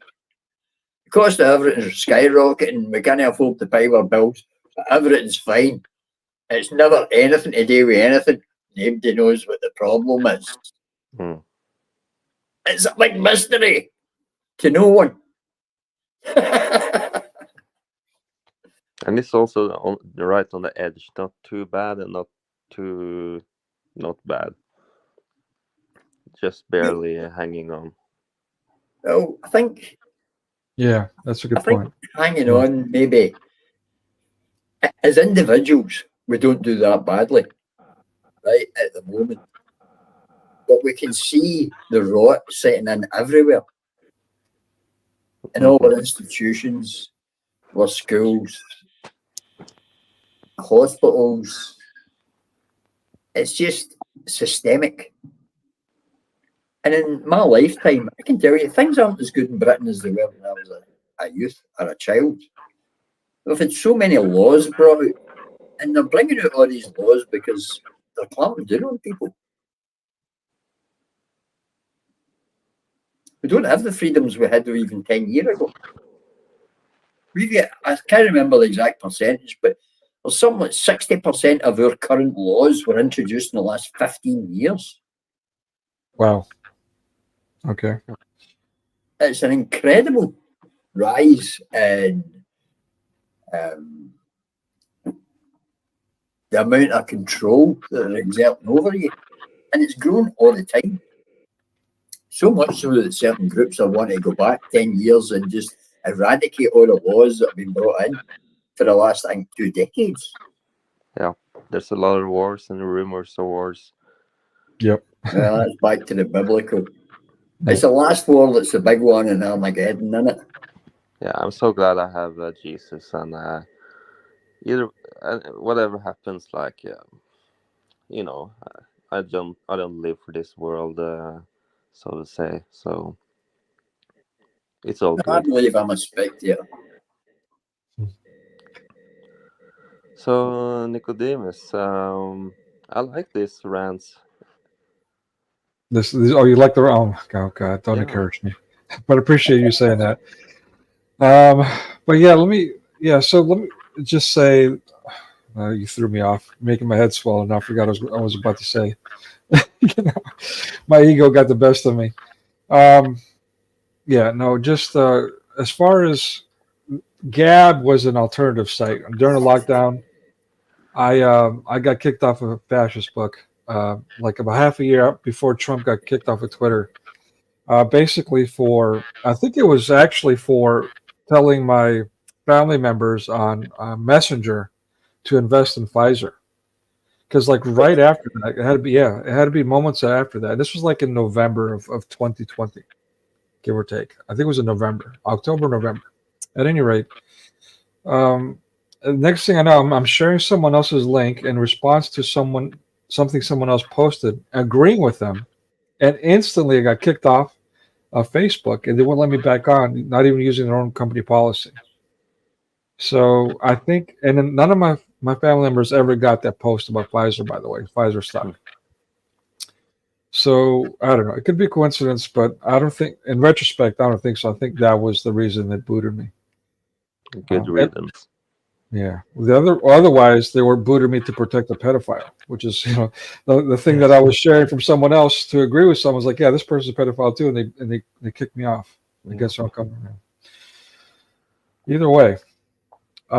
Anyway, so I ended up on Gab, and I've seen all kinds of things on Gab, a lot of whistleblowers and so on. So it was good to be there for a while, even though that got a bit overwhelming and extreme. But one of the things, Andrew Torba is its founder. One of the things he was doing was creating a quote unquote parallel economy. I've heard others say it. Even Bob the Builder recently said he wants to do something similar to what Andrew Torba was doing, which sounded good to me at first. If they were talking about going back to our roots and getting off the system, but instead, what Andrew Torba and Bob the Builder were promoting was basically Bitcoin. So getting even more invested into the system, which I find baffling. Yeah. I've got opinions about Bitcoin. Yeah, I don't trust Bitcoin anymore. I know. Those days are over. I've made an effort to understand it, but how can something which trades in dollars and is backed up by used electricity have any intrinsic value? Right. Yeah. And you wonder who actually made it. Nobody knows where it came from. Apparently some Japanese That's another guy thing. that's a big mystery. And that guy owns 51% of all of it. So. So I tried to understand it, and to me, it's like magic beans. They're telling you it's a thing. It's nothing. Exactly. Invest in nothing, which is the most insane idea, but it's gotten popular. They keep promoting it too, which doesn't hurt. It did work for a while. It did. Yeah. It worked for a while because a lot of people sold it. It's like this big confidence trick that people are telling you how great it is so that you buy into it. And it's escalated its cost Exactly. But if all those people decided to cash out, they're getting dollars. This is what I don't get. I had a discussion with a gentleman about it, and he kept going on about a Bitcoin is worth, I think it's currently about $68,000, is it? I need to look, 38,000. But, and I asked him what it's backed by. I said, the Bitcoin people, they don't have any reserves. They don't own any of the assets that do the Bitcoin mining. It is physically backed by used electricity. And used electricity has no value. You know, and I was told, I don't understand it. It's magic beans. Buy my magic beans and it'll grow you a beanstalk. They're magic. Yeah, basically, people are investing in oceanfront property in Arizona, a pipe dream. Yeah.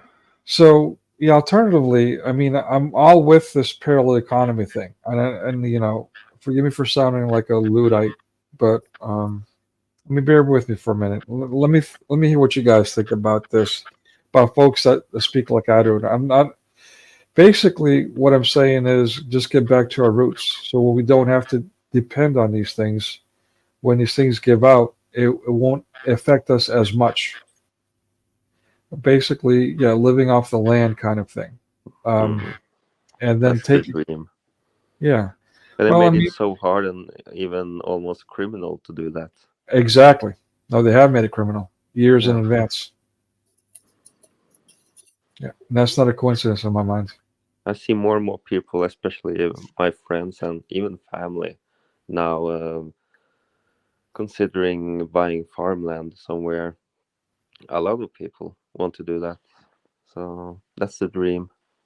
And yeah, they made it, you know, suburban areas, for example, they made it literally legal to do certain things, farming things, against community codes. But even more Collecting recently, your own water. pardon? How do you do that? No, a lot of farmers in America, it is illegal for them to collect the water that falls on their land. Oh, because yeah, you're they're right. owned by certain water authorities. Yeah. So they can't even trap water to feed their animals and such like. They effectively have to buy out water from the authorities that own the water that lands on their own roof. Now, Yeah. having a parallel economy is great, but the government will want their slice it, and they will send the tax man out, and the tax man has all the power in the world. Or the libtards, the green agenda people that are literally going out attacking people now for farming. Our farmers are revolting here because the government just instituted a tax on farms. If you die, they want 20% of the value as a death tax on farms. That means no farmer will be able to pass forward to the next generation a farm that he owns. Farming's failing here as a result because of it, or is going to. Because as a farmer passes away, a fifth of the cost will have to be paid to the taxman as a death duty. That will effectively make every farm bankrupt when the owner dies. Because farms, they're a high cost, low return industry. Farmers aren't rich people. Well, here, I know there's huge farms in America that people might appear rich, but the percentage is small. Yeah, same here. You can't buy farmland without. You have to buy certain crops, and they buy it for their set prices, and it's all. Certain crops, the seeds and such like have to be bought from specific people. Monsanto, for instance. So they're actually making it more and more difficult for people to live as they see fit. They're telling you how to live your life, when to live it, and how much to pay them. And what to do It's with going your to be a children. big farmers protest here shortly. You'll see it in the news. if it Yeah, makes but the news. you know, regardless, I mean, I think that's our best. I mean, again, it seems like the best solution to all these problems. And then when the crazies or whoever they send come marching in to literally physically destroy your livelihood, then you have to defend yourself. I mean, I think that's. I'm all for it. I just don't see how it, and I'm not being negative about it. I'm just saying from a factual point of view, I don't see how it can happen. What are you going to trade with?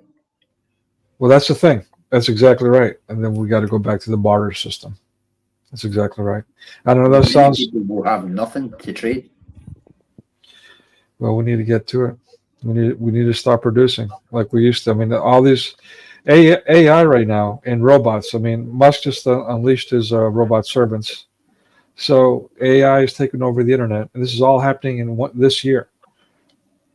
Even people with these skills, you know, these well, let's call it white collar, you know, writers and creators and so on are now officially outdated. I mean, it hasn't been completely implemented, but it is being implemented.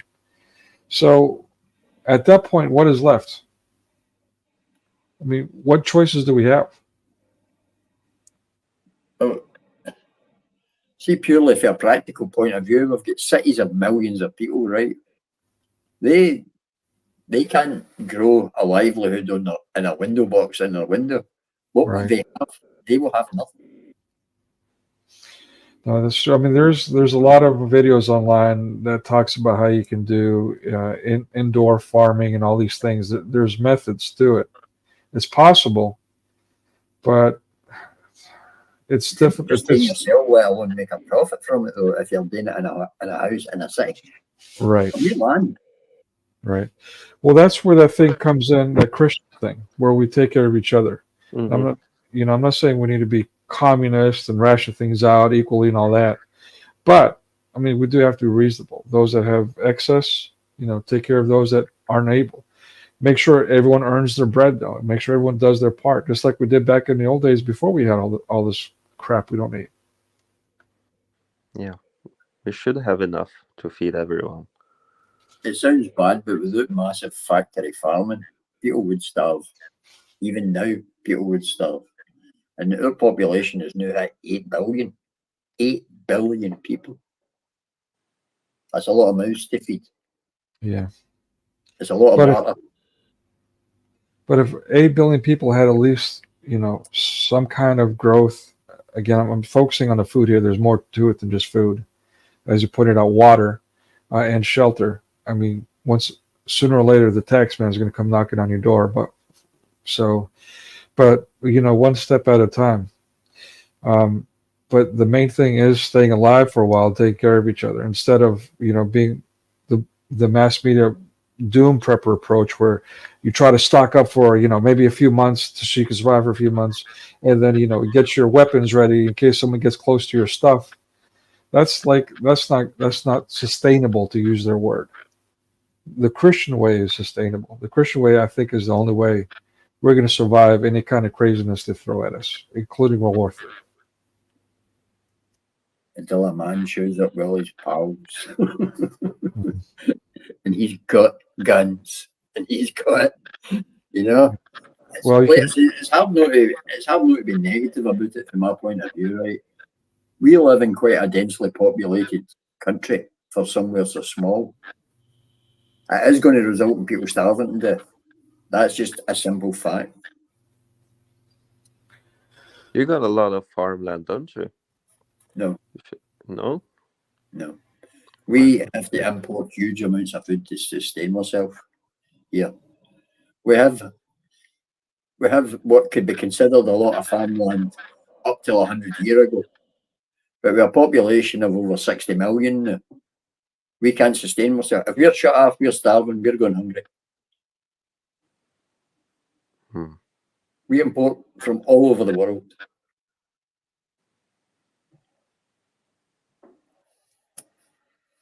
You know, people are going to perish. I mean, that's unavoidable, unfortunately. And I don't mean that in a callous way, like, oh, that's, I don't mean to say like there's going to be people that we need to leave behind. I'm saying by design, evidently, that is the agenda. That is the agenda. Georgia Guide's still. So we just, I mean, but that shouldn't be a discouragement for us to doing what we can while we can. On the It's what contrary, we can. That's the question. What can we do? I mean, see the parallel economies. You could, if everybody, and it would take everybody to start trading in precious metals or metals rather than fiat currency, for instance. What we can do is thinking about the Bible passage to take care of each other while we can. I mean, basically, that's the essence of Scripture and New Testament. That kind of Like sums we it up. can't stop what's coming. That's set in Yeah. stone. I mean, So yeah. just This Christ says, forgive me for interjecting, but that Christ that says, this too shall come to pass. It will happen, but it will come to pass. We will overcome it. But, all the law hangs on taking care of each other, loving one another like you love yourself, right? And of course, keep remaining Christ-centered. So that is a solution. And how we do it is by honoring God's creations, immersing ourselves back into it, and liberating ourselves from all this plastic stuff that, again, not only do we not need, but has been detrimental to us. I know it sounds like a Luddite thing, but Luddites is people were attacking the system. I'm not saying you should take up arms and go destroy leaders or whatever, but I think it's plenty enough, as my father used to say, plenty enough to take care of ourselves and our families and help our neighbors out, help each other out. And then when the bad man comes knocking, whatever form that is, address it at the time, be ready for it. Well, if you're going to go all biblical, I typed something into my computer there, and I'm going to read you what it brought up, right? It's in relation to Armageddon out there in Jerusalem, up here anyway. The Battle of Armageddon is the final battle between God and the human governments that oppose him, and it is described in the Bible's book of Revelation. The battle will take place in the Valley of Decision, located between the Mount of Olives and Temple Mount, east of Jerusalem's old city. A lot of people say that's where we're heading now. And I'm not being a negative Nelly. I'm just telling you what the Christian zeitgeist, if you like, is actually telling us we're heading towards. If we're going to use the Bible as a reference, it can tell us so much. The history repeats itself, and it's been that way since all the other prophets. It's coming back around for a final time, perhaps. Perhaps. I don't know. What is it? This is the thing. What is the truth? What is reality? It's all so convoluted and so complex that it's very hard to see at any time. I mean, there's a lot of fear-mongering, wars and tales of wars that you don't know what's going to happen to your situation. Right. It gives you uncertainty in the future, and I think the establishment are trying to breed that to make you fear. Because if you're fearful, you react differently to their stimulus, if you like. If they tell you that, we all need to do this for our betterment, people tend to believe what they tell them. Yeah. No, I mean, speaking of 90s music that was crap, there was a band called Smashing Pumpkins, and one of their songs was Rat in a Cage. So basically it's like that. They just they've turned us into these rats in a cage that they've basically made destitute, made us defensive on edge, and they're shaking the cage, and they're trying to get us to attack each other. And that's what I'm trying to, do as much as I can to try to get people to, one, realize that, and two, to help them overcome it, giving them the tools that have already been given to us a long time ago. Don't you think that attacking each other is a natural condition? It's been going on since the dawn of time. Well, yeah. What hasn't existed since the dawn of time, though, is the mobile gulags. It's www. And we've seen how much power that has during a lockdown. With one press of a button, everyone worldwide is freaking out. Policing each other and themselves. So that's the difference. I was stunned actually at how many people, curtain twitchers, you know, were willing to grass their granny, report people, fight with each other on the buses and such like. Right. And it was, you seen it on the news, people attacking each other for no wearing a mask in the street, in the middle of nowhere, in fact. You should be wearing a mask, you should be doing this. And it was actually, I lost my faith in humanity during that when I seen how many people were with Stasi. Yes, same. They would report you to the police for having a friend over for dinner. A visitor. You had a visitor. Yeah, I did. I had a visitor. And I got to wonder. No, I was just going to say, I got to wonder, you know, going back to what you just said, basically, I have to wonder how much of that was actually just propaganda. Just taking some instances and just making it viral and making a few instances seem like it was more spread out than it actually was.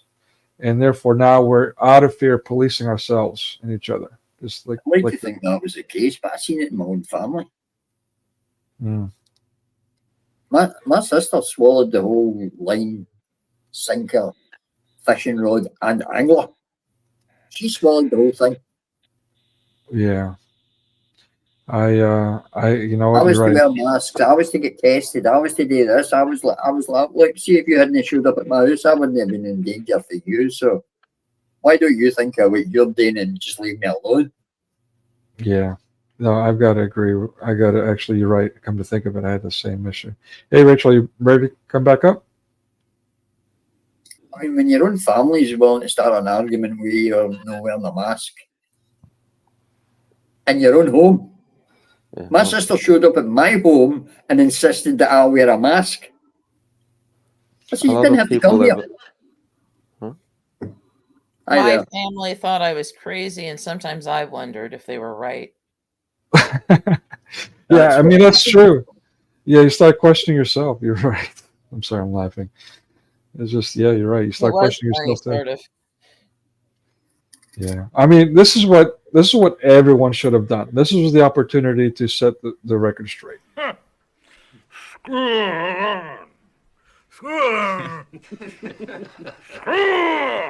them! Screw the government!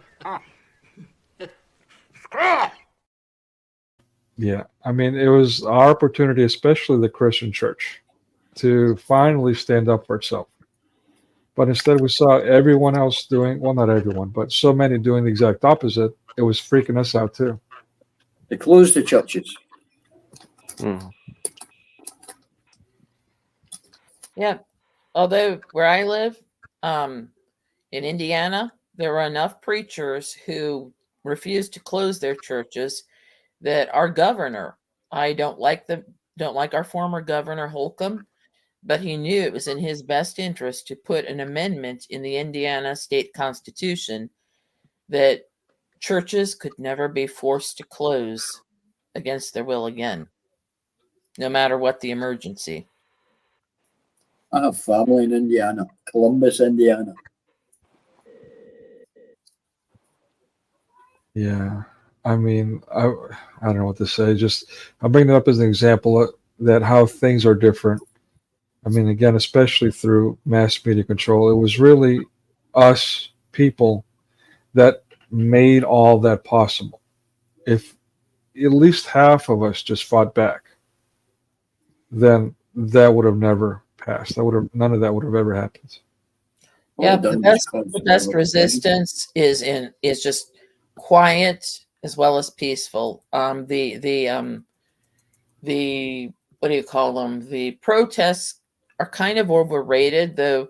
The truckers' protest ended well, though they paid for it, of course. But I think that Trudeau overplayed his hand and caused runs on the banks, and that caused him some problems from the headquarters. Yeah, and when they came for the children, when they started force vaccinating the children, I think that's finally when people said, okay, that's enough. Thank God. Yeah. I would never guess that here 90% got vaccinated, or yeah. Wow. Over 90. I think it's close to 95%. So I felt really, really alone. I was losing my mind. I would never have guessed that, dreamed of. So many people would do that.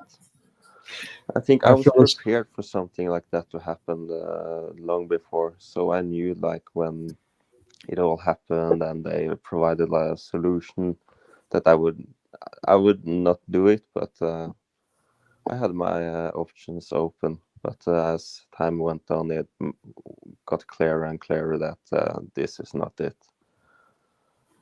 And people didn't take time to calm down. Hey, let's think about this. They were all like hysterical and, oh, this is like, we have to do something now. Like, now's the time. Oh yeah, And people got caught up like, in that. That same thing is happening with the election now. I used to like Glenn Beck, but now I'm angry at him. A bunch of other commentators saying Trump was our only hope. It is your Christian duty to unquestioningly support the man and vote for him and bow down and worship him and kiss his feet. And oh yeah, and if he doesn't get in, all is lost. All is lost in America. We are totally lost without him. It's like, oh, I guess God needs him. God will lose power here if he doesn't get in. So you mean to say that Muhammad is not the last final prophet? No, apparently Trump is the chosen one of God. There's actually a song that sounds like a religious song, and the woman who wrote it is a religious songwriter and singer. But it's called The Chosen One and is about Trump, not Jesus. And yet she incorporates imagery associated with Christ into her song like a lion. It just kind of like idolatrous. A little bit. Voting for someone does not mean you worship them by any means, but the way the attitudes people have makes it seem like emperor worship almost. Yeah, I mean, it does seem like that. So many people, and I'm not guilty of hero worship, whether it's pop stars, sportsmen, politicians, or anybody else. And it amazes me that people can get wrapped up in something that only ever affects them negatively. Because no matter who gets into power, whether it's the right, the left, or those banging the centre, they will all have their hand in your pocket emptying it. So well said. You know, and again, that's going back to the passions, the church fathers here that talked about, you know, the passions not giving into them. Yeah, we've so deviated from that mindset that, you know, we're susceptible to all this stuff. But if we just were more mindful, we kept our noose, we're more mindful of these things, I don't think this stuff will affect us half as bad. Well, I believe we could save parts of America even now by doing one thing: seeking peace and turning our backs on Washington. I'm not talking about a true hard secession where we would announce it to everybody, but more or less what you might call a soft secession, where we would use lesser magistrates to keep them from forcing themselves on us until basically we had a system in place and didn't need them anymore. I believe Washington is set to implode. That's the whole plan. Yes. It seems like it's set up to fail. Yep. And it will fail without our help. We just need to take care of ourselves, keep our noses clean, and, you know, focus on working and minding our own business like the Bible says. I think the systems are failing as a fact all over. Yeah. I mean, part of it is a lot of people are angry and they want revenge. Yeah, it isn't just that they're frightened or desperate. They are very angry. Yeah, with like the sins of the fathers, they point to blame at someone else, and Yeah, Some thinking people, backwards. some people are angry at white people because they feel they'd be better off today if it weren't for our ancestors. And then some people are angry at the left because they feel they want to they feel they are a threat to us, and they have said some very hateful stuff and made accusations just because they believe what the media says. Pravda. You know what Pravda is? Yeah, let me bring in the conversation about BRICS. You know, it really feels to me like BRICS has been taken over, including media. And this whole thing, I mean, the U.S. was set up for a while, at least, to be the police of the world. However that came about, wherever, I think a lot of people would agree with that. At least in the late 20th century, that's what it felt like, particularly after the Reagan-Bush administration. So They really they were. imposed that in the world. Nobody asked them to do it, did they? Well, I don't know. There's a lot. I would disagree with that. I think there was a lot of backing for that to happen. You know, they're protecting the petrodollar, and the petrodollar's dying. You mentioned BRICS. They've got their own banking system coming online shortly. yeah. I mean, that's just it. That's just so everything is falling. Like the last stand, from an American perspective, in this global economy, the last stand in America would be media.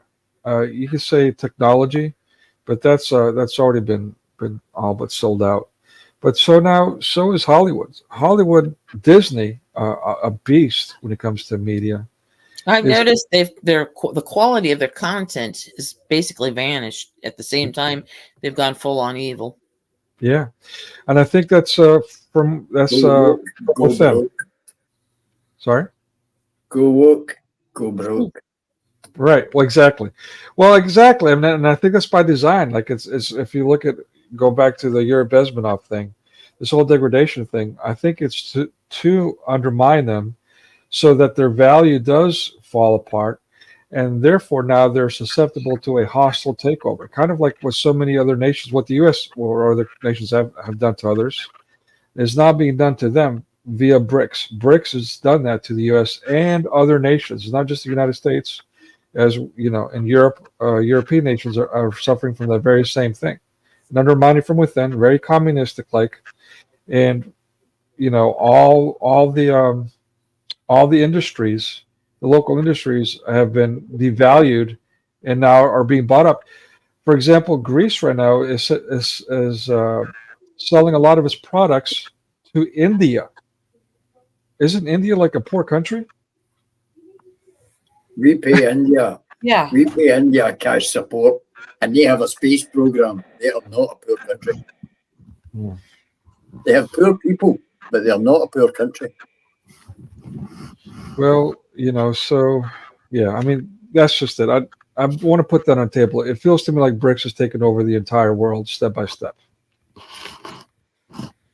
See, for a lot of people, though, in the East especially, they see that America, where it's dollar hegemon, well, they have to trade in oil, for instance.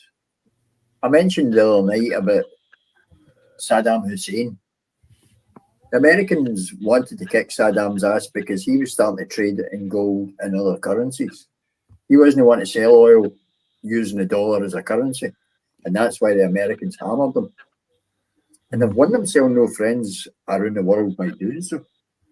And a lot of the world see America as bullies that have, I mean, Russia, the bad guys, they don't have 500 military bases all over the planet. They don't have any. Yeah. Americans are seen as bullies because they have military bases all over the place. They go into other countries which they weren't invited and are completely unwanted and start wars at the drop of a hat. And that's how they're seen by the world. I know that the view in America is different. Like I say, I have family in America. But with America being so big, they're not really interested in the rest of the world. They don't have good information on it, and they don't understand it. It's like even the Vietnam War. Yeah. America went into Vietnam. The Vietnamese didn't want them. They said they were helping the Vietnamese. They destroyed their country, completely destroyed their whole country. And they believed they were the good guys. The Vietnamese wanted the Americans to leave. Yeah. And a lot of the people who were in, I wonder if all the PTSD that the Vietnamese veterans suffered, the veterans from that war, came from what they saw and were forced to do. Oh, absolutely did. Napalm the whole country. Yeah, that's you know, it's one of those damned if you do, damned if you don't deals. I mean, Russia's somehow gets let off the hook up until recently with the whole Russia-Ukraine thing. But well, actually, no, I'll take that back. No, I mean, when it comes from an American perspective, yeah, Russia's always has been an enemy for a while. But I mean, this goes back. I just want to say what I'm trying to say is that this goes back further than just communist Russia. It wasn't just this past century that Russia was a colonial.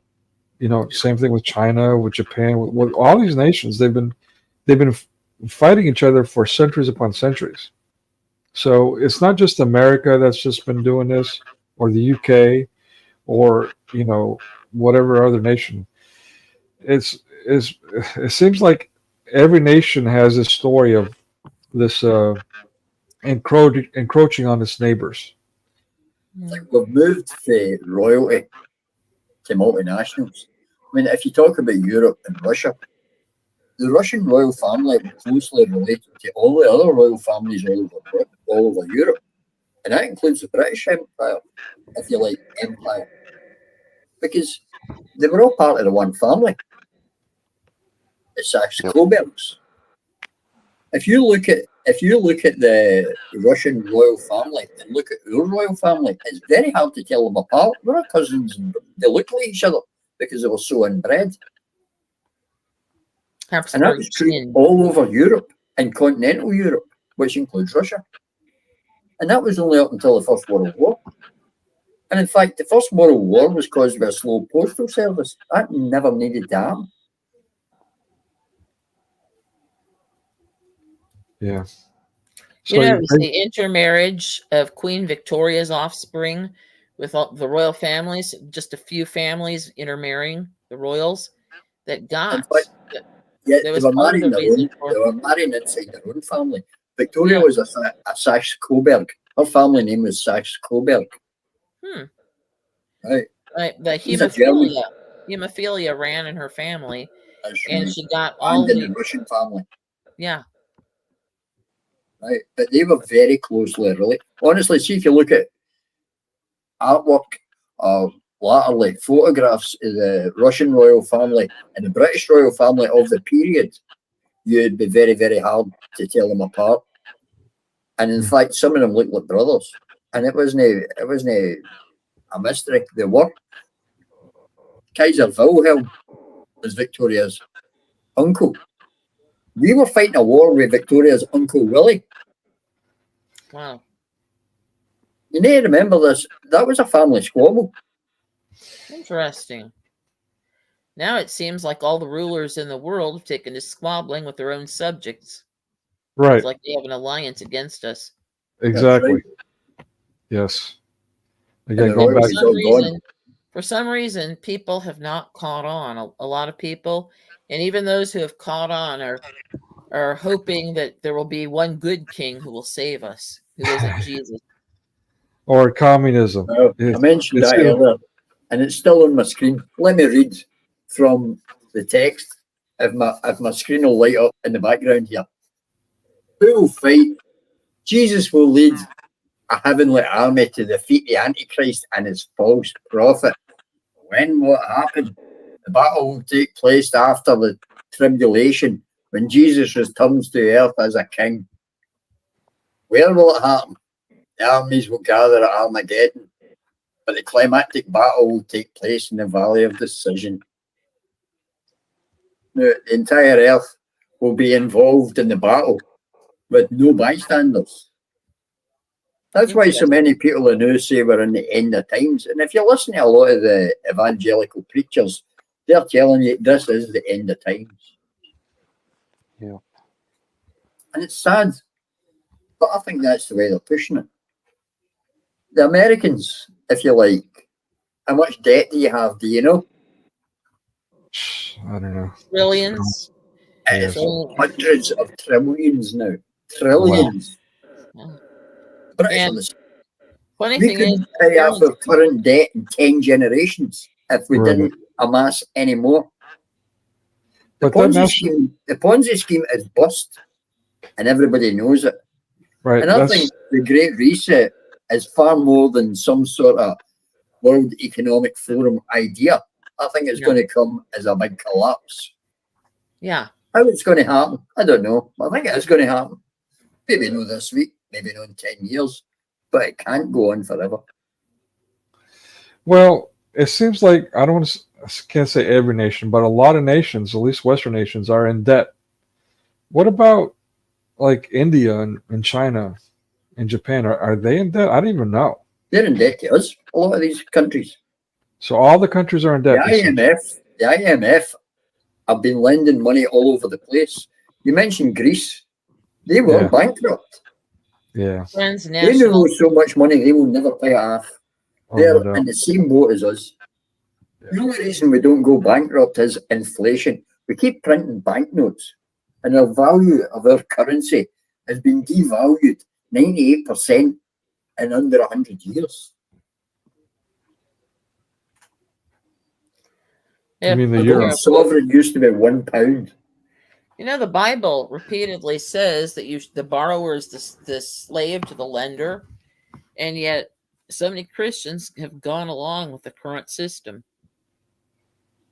Well, whether it's as individuals or as collectively as a government, yeah, we now are relying so heavily on fake debt and bonds that we're living a fantasy. Yeah. That money never exists. It's never going to exist. We're creating it as we go by writing numbers on a ledger. Yeah, I know.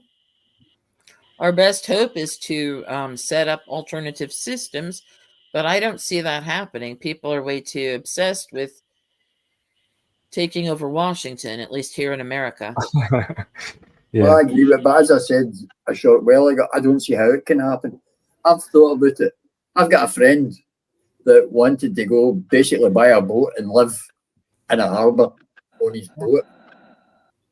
And the costs were so astronomically, he actually had a bit of a nervous breakdown almost because of the whole thing. You see, it seems impossible to escape the system. Yeah. Well, yeah. Well, especially with all the stupid regulations, they are meant to make it impossible to live independently or to start. That's right. Yeah, I'd like to think that we could do it right, but I keep asking people how we go about it, and I hate to be a negative Nelly, but the pitfalls are obviously seen. It's like Nicodemus mentioned barter. That means basically people in the large cities have nothing. They have no land. So many unemployed. They'll have nothing to pay their bills with to move out of the current system. Do you think it's set up so that people will do like an uprising? Yeah, exactly. That's exactly what I've been screaming And for then years they can now. say like, "Hey, you didn't behave, so now we have to like." Exactly. Unleash. Exactly. Usher in the microchipping so they can, figure out who's wearing a mask and who's, who's left, who's right, who's Muslim, who's this, who's that, and the other. The mark of the beast. Yeah. Well, I mean, the mark of the beast, I don't know. I would argue we already have the mark of the beast, and that's our mobile gulags, our www devices. I could be wrong about that. The mobile phone tracks you and this isn't some sort of conspiracy theory. Your mobile phone, if you carry a mobile phone, tracks you every inch of your journey. Oh yeah. The fact is, I keep the only reason I carry a mobile phone is because My relatives want me to, and it's hard to explain, but I'm slightly disabled, so I am forced to live with them, and they throw a fit if I stray, say, a block or two away, and I don't have my phone on to be texted or called when they want me. That's easy to live in. Let me just kind of change, well, not change subject, but let me get back to this U.S. politician thing just for a second, just to kind of break the mood here, and just so people don't think that I'm this completely anti-Trump and therefore I must be pro Kamala Harris. Oh yeah, no Harris. All right. So humor me here for a second. I remember the pavilion. We had big fun there. Kamala, Kamala, Kamala, Kamala, Kamala, Kamala. I ain't no thief. I'm an honest hoe. And all my hoes is honest. So that's my thoughts on Kamala. Oh, she proves what you need to do to get all the way to the top. Yeah, exactly. Suck it hard. I've been reading about the Babylonian gods. There were 3 basic gods. There was Baal, Ishtar, and Molech. And if I keep thinking Kamala is an avatar for Ishtar, the goddess. But Trump reminds me of Baal at the same time. How's that? Baal is the supplanter. He promises financial prosperity, but he must take over and kick out the other gods, including the one that the Hebrews worshipped. Interesting. I don't know. Ishtar promised sensual delights, and wound up she was an enchantress who turned men into women and women into men. What is that women? Yeah, I changed. Let me show you guys this again. Humor me for a second. This is a 2-page splash from a treatment that I did for a comic book series that I created in 2017. It was an entire comic book series that included all kinds of things. If I showed you guys how much work I put into this, you probably think I was crazy, but I actually thought I was going to be able to sell this. I pitched to Frank Miller. Anyway, the whole idea was to warn people about the things that are coming. Again, this is 2017, and as you can see here, I'm trying to warn about January 6th insurrection. Oh, wow. Yeah. How did you know that was going to happen? Just the mass media messaging. That's exactly what they've been pushing us toward. Interesting. Yeah. Interesting. And the reason I'm bringing that up is in response to, well, oops, I'll bring you guys back up. Is, basically, oh no, how do I guess I gotta, my bad, guys. Yeah, just basically, are they pushing us toward this? Yeah, I mean, absolutely. Like, they've been conditioning, pushing us toward all these things for a while now, including The Broken Home. As you know, all these movies I've been watching from the very beginning of Hollywood. We see this emasculation and these gender issues and all that from the very beginning of Hollywood. Even the Squaw Man, even this critical race theory stuff was from the very first Paramount Pictures film. And some might still hear this for whatever reason and still argue with me like, well, it's just movies. Is it really just movies though? I mean, when declassified documents about Project Mockingbird and MKUltra, when those are available, how can you still argue that this is a conspiracy theory? Never mind all the evidence.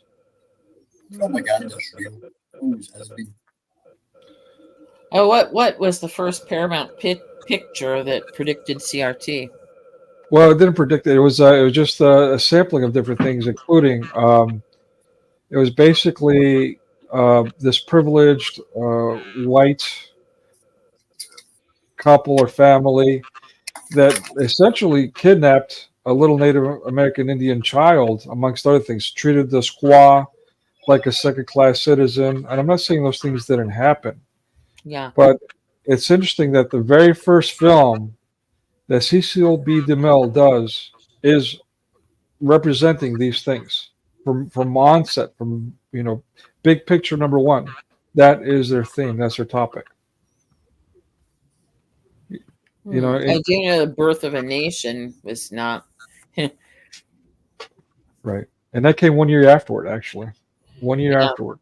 Worth noting that it helped to spread hard feelings and division, which is really what the elitists want. Yeah. So, yeah, I mean, basically, that's the other reason I'm just so passionate about, doing what I do, just exposing media and its messaging, because of all these things that I've now later in life discovered, but also to keep it real when it comes to Christianity. So many are now conditioned to argue that Christians are brainwashed, when the truth is the exact opposite is true, and the evidence is overwhelming to that. The people that say, in fact, that parrot mass media by saying Christians are brainwashed are the ones that are brainwashed. And I'm trying to prove that and bring that to their attention so they can free their minds from that kind of conditioning and that kind of lifestyle. The movie industry is full of vile people. Oh, yeah. I mean, it's like the most corrupt people in the planet, morally corrupt, have always worked. Even in days of yore, actors were despised. Theatrical people were despised. Though I think they were less corrupt when they were treated like carny workers. Obviously, being worshipped like a god or a goddess, we call them idols for a reason.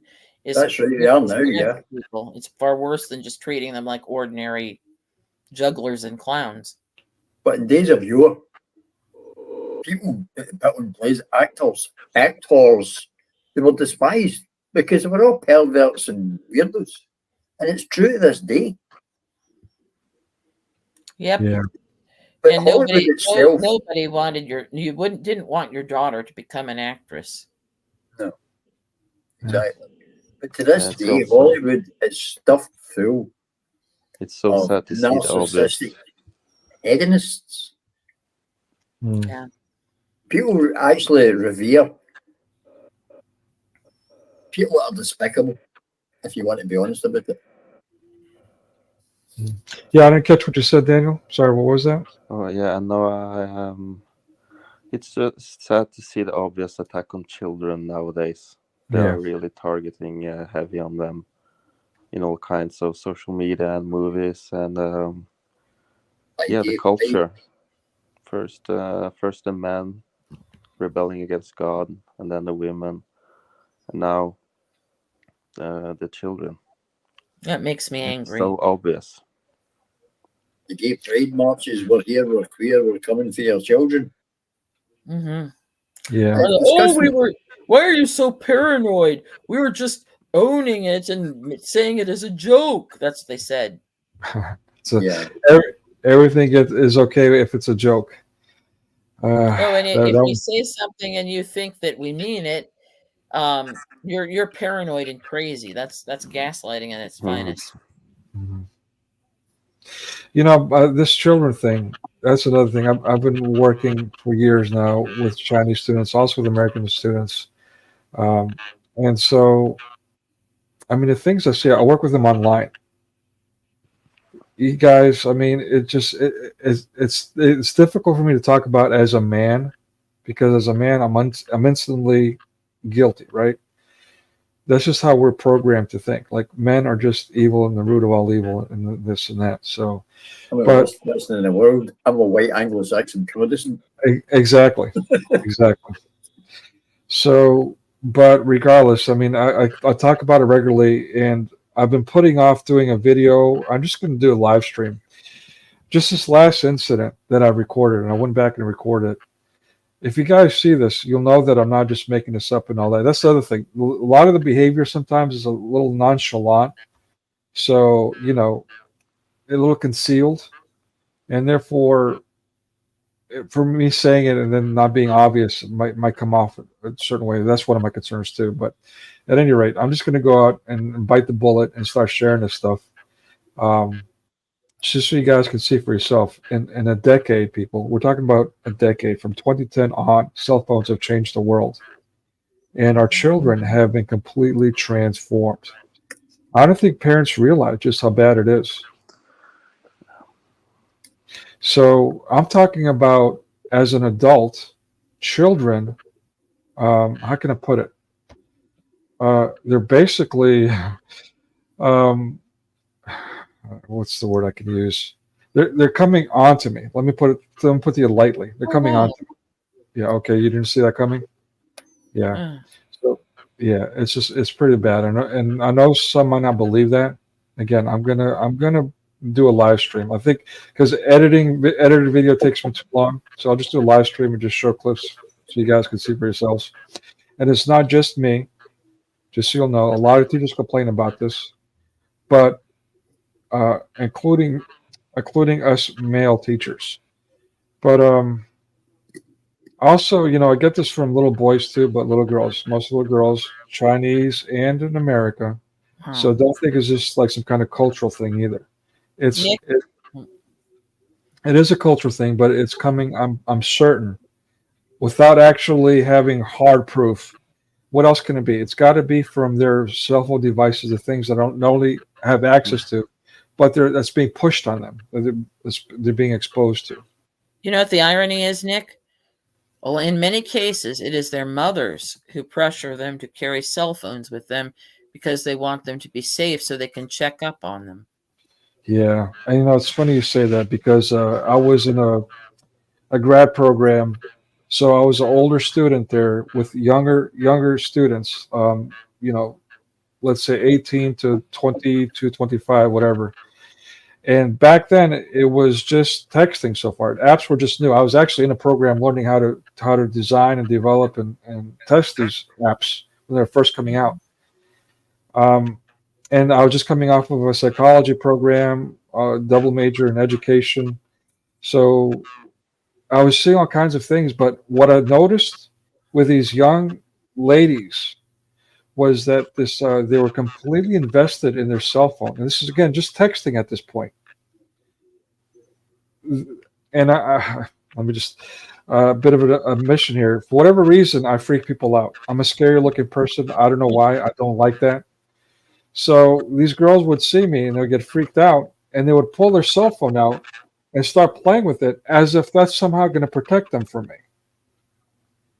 I mean, think about that for a sec. Just how, let me use the word delusional. It was delusional. A delusion that somehow a cell phone will protect them. And you saw that only with texting. So that's how invested we already were in cell phones before the apps, before Facebook and Messenger and YouTube becoming the thing that it is now, and so on and so forth. Discord now, everyone's getting pushed to the BRICS products. Sorry. Go ahead, Dana. And now with the TikTok generation, it's right. It's horrible. And not only that, but the OnlyFans thing. Young girls, when they turn 18, the day they turn 18, they make an OnlyFans account.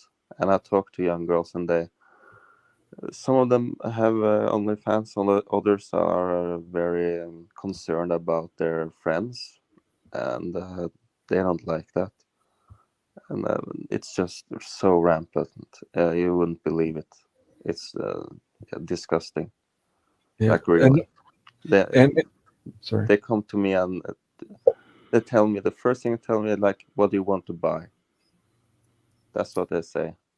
Like, yeah, they just, I think they've been taught this by something.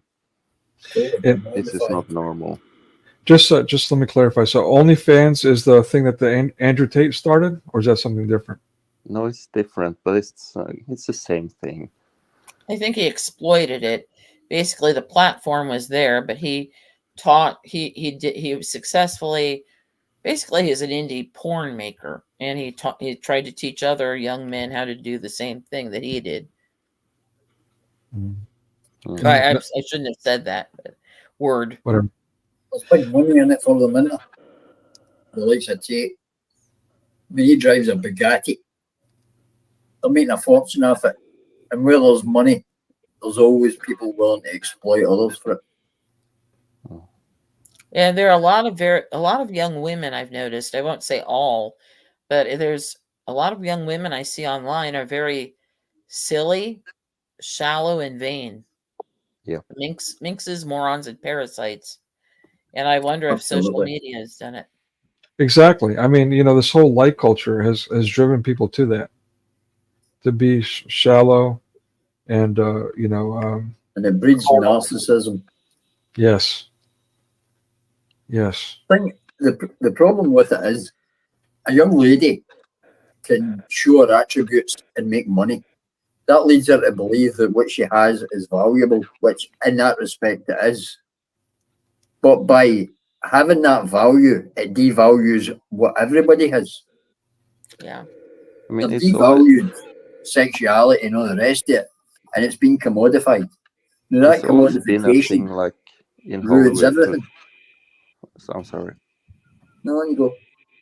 Yeah, it's always been a thing like for women to travel to the US and make it big in Hollywood, right? But now with social media, everybody does it. That's a great point. Wow. Hey, maybe that's why Hollywood is no longer needed. Hollywood is no longer needed. That may be why they're sinking it. I mentioned something the other night. See, with the AI, if you've looked at AI movies that are being created, AI is in its infancy at the moment, and it's already creating complete movies. 10, 20 years from now, they won't need an actor. Well, I tried 2 years from now. I mean, it's things are changing exponentially. It's insane the rate things are changing. I don't know. I honestly wonder if an AI can be taken over by a demon. People will say it's silly. But I've had not experience. It's abomination. Yeah, man. I actually had an exorcism like 10 years ago. And the weird thing was they were very good at manipulating the phone system, because they could tell when the phone would the power would run out, or how the phone would work and stuff. And the exorcist told me that they could block phones and things like that if they didn't want you to talk to each other. Yeah, I don't know about that, to be honest with you. Yeah. I mean, basically, the electrical currents are easier to control than solid matter, I guess. I guess that sounds silly. I'm going to pass comment. I'm a total skeptic. I mean, I don't know. I've heard other people make that argument. Honestly, I can't speak to it either way. I don't mean a skeptic. I believe that people believe it as demons, but I believe it's problems with people. The demons of people are problems with people that create environments and these things in their mind. Yeah. It was only a short time ago that people were called demons when they were suffering from psychosis and such, like, you know what I mean?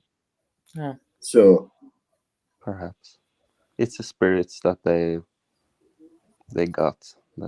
Yeah. They I think it's inside control them. I don't know. Like I said, I'm a skeptic, so I don't want it. Yeah. Yeah. So I was a skeptic too. That's actually how I've rediscovered my faith. I was a believer as a little boy, as they were telling me these things.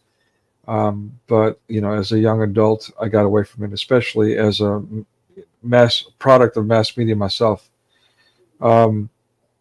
Yeah, so I just became an atheist basically without even trying. Just believing everything that I was being told by media, and an absolute skeptic. And my knee-jerk reaction was to chuckle without wanting to. It just came out when people would talk about things like that.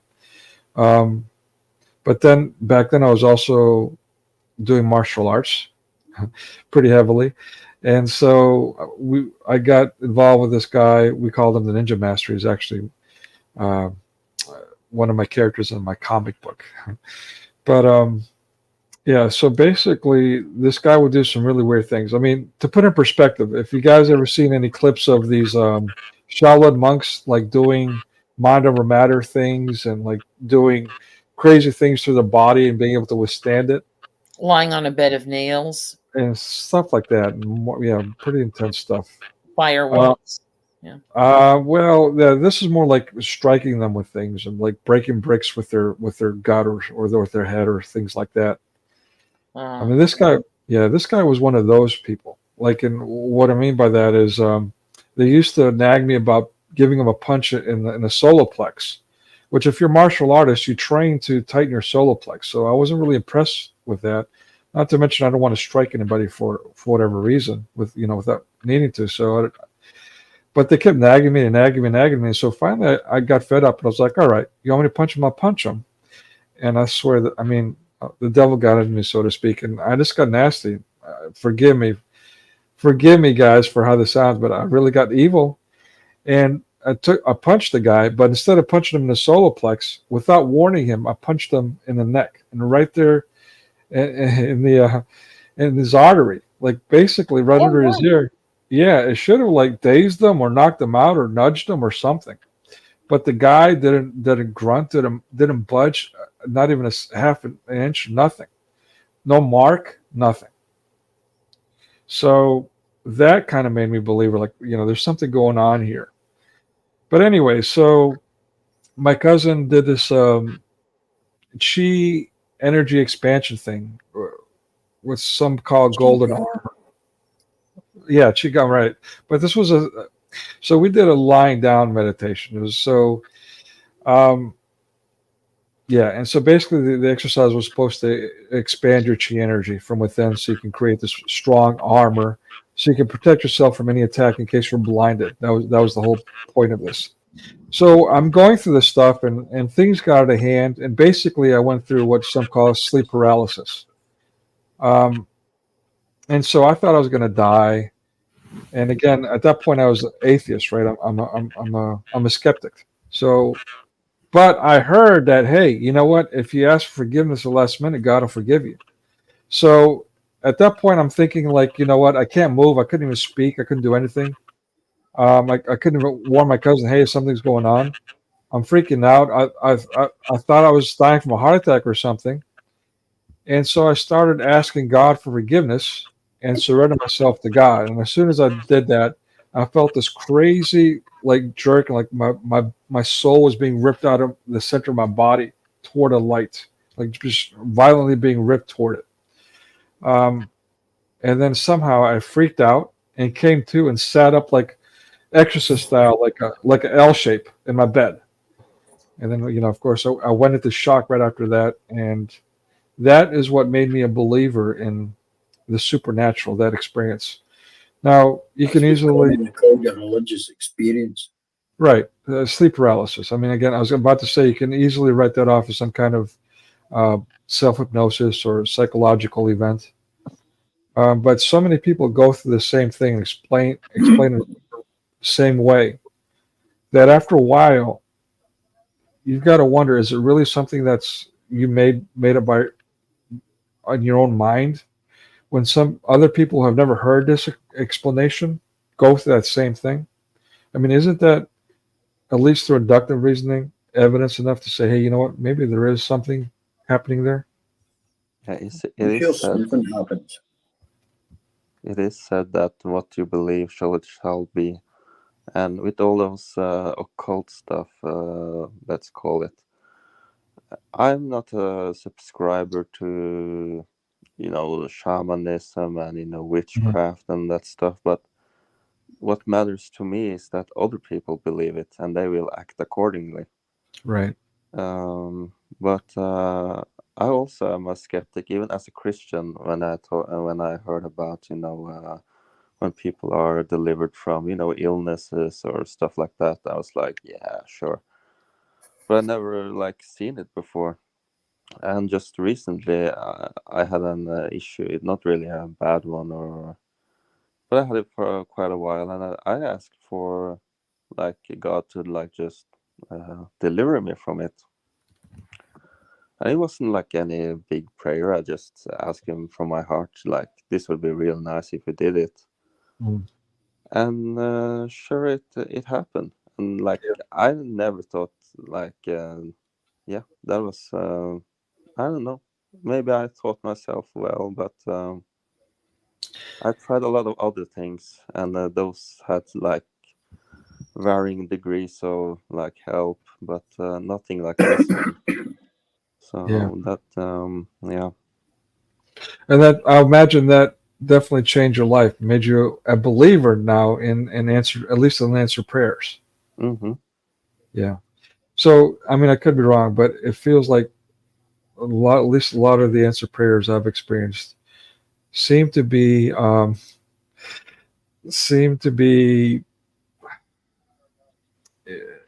helping things that help bring people closer to God. Yeah, not like I can I get $1 million tomorrow. Right. That won't bring me closer to God. It'll take you away from No, God, but I exactly. feel like if I help almost all, if not all, my prayers are answered like very quickly.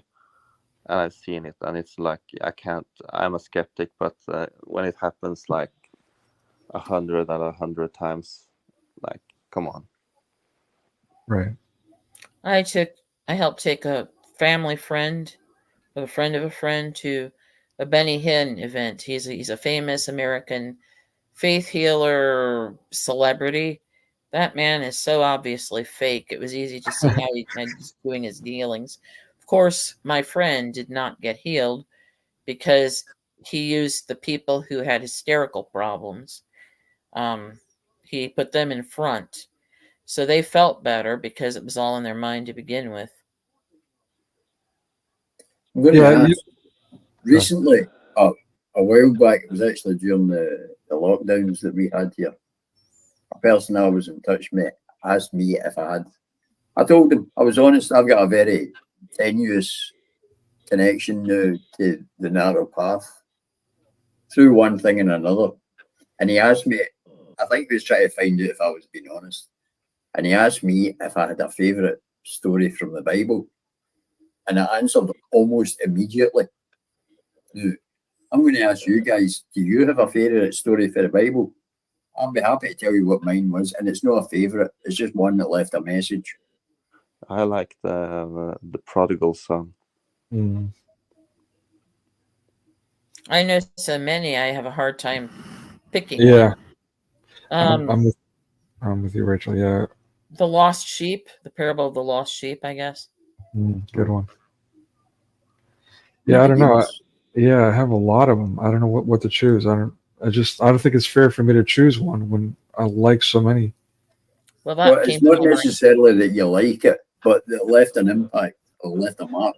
I think I mean, I'm not being facetious here. I think all of them left an impact.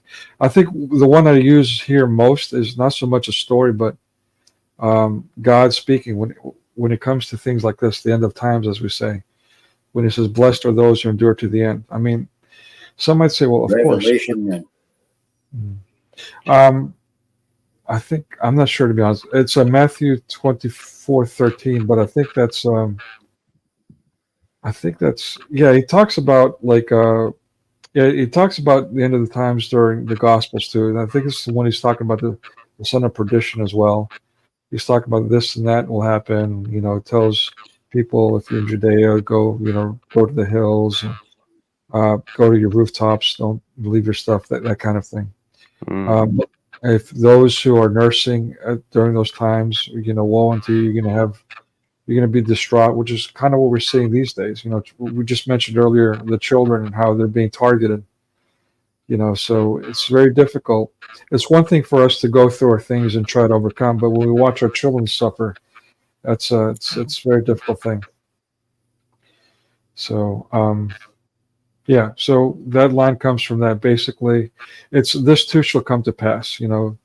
Blessed are those who endure to the end. Keep your news centered on Christ. I'm sorry, I went off on a whole preachy thing. Sorry, Slim. Go ahead. For me, it was Job, the book of Job. Nice. And it tainted me. I've always had a problem with faith. I've been on and off. But when I read Job,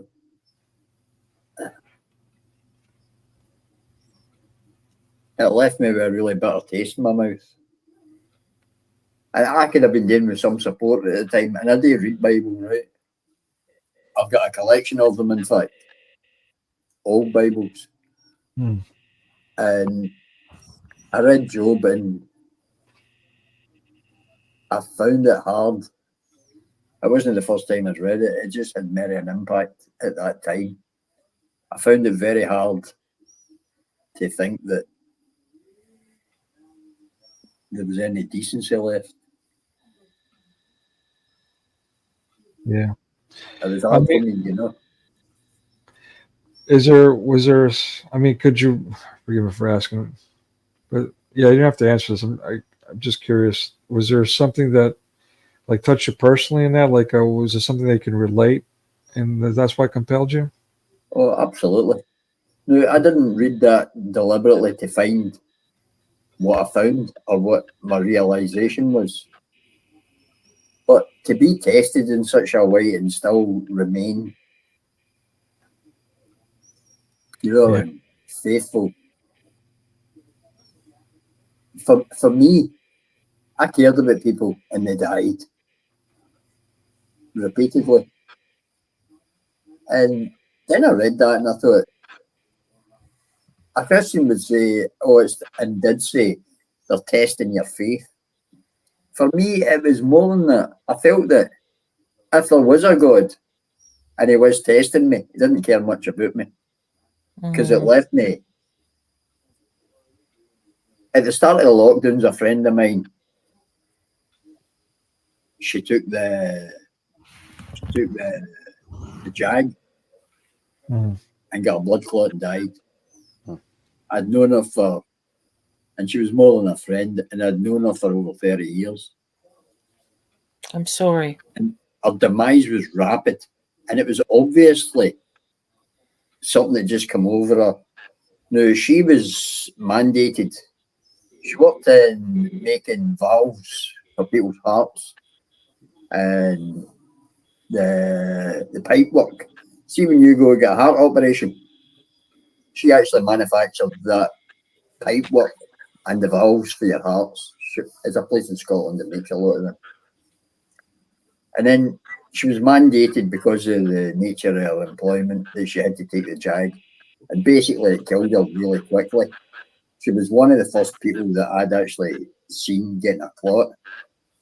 And by this point they were calling it the clot shot. And then other things happened and I thought, it just didn't sit well. And it wasn't just her situation. There was other people, friends, and I thought, there's people that were faithful and were decent people. And it's hard not to be embittered by these things. Nicodemus was earlier speaking about how things in your environment and the world around you actually make you bitter about what you see and what you experience. But your life experience, whether it's a belief in demons or a disbelief in the establishment, they generate what you become, right? We are our experience. Now, my experience has led me to a point where I don't have a lot of trust in the jab, for instance. Doctors that try to convince me to take it, the establishment that called me a granny killer for no one to accept it. Just time and time again, we're tested. Just like in Job. But God tested Job for nothing more than a bet with the devil. The narrative made no sense either, Slim. They said, oh, take this and it will keep you safe. And we all have to take it to keep other people safe. It's like, well, why aren't the people who are taking it protected from me? If Right. they are taking it, Yeah, it was bullshit for the get-go. And the first thing, I'll tell you the very first thing that made me smell a rat, if you like. There was a lot of hype early on about how it was this new Carlos Fandango super drug, and it had to be stored at minus 40 degrees. Do you remember they were telling you that it had to be stored at minus 40 degrees and transported around the place at low temperatures and all the rest of it? And the very first delivery to the UK was televised. It came out the back of a van with no refrigeration unit on it. And I was like, something right there. And the guy that was manhandling the case that came out the van, it wasn't a thermal case, like a cooler. And he just picked it up with his bare hands and he was walking into this facility with it. And I said, there's something right with this whole thing. What is going on here? And that's what tipped me off to the fact that something was going on.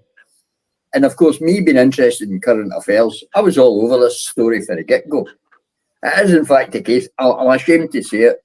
See if there was going to be a biblical plague.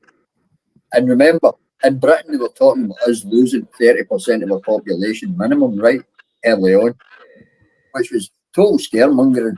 I mean, if they're going to tell you 1 in 3's copying it, right, I bought a hammer off the internet. Right. Because I'm actually, I don't know if I'm ashamed to say it, I'm quite a pragmatic person. See if 1 in 3 of our houses in my street were full of dead bodies. Right, exactly. I didn't want to be sitting around rotting corpses. Yeah. I don't want to be sitting in a street where we're now this is the picture they were printing. The whole society is going to be collapsing because 1 in 3 is going to be terminal.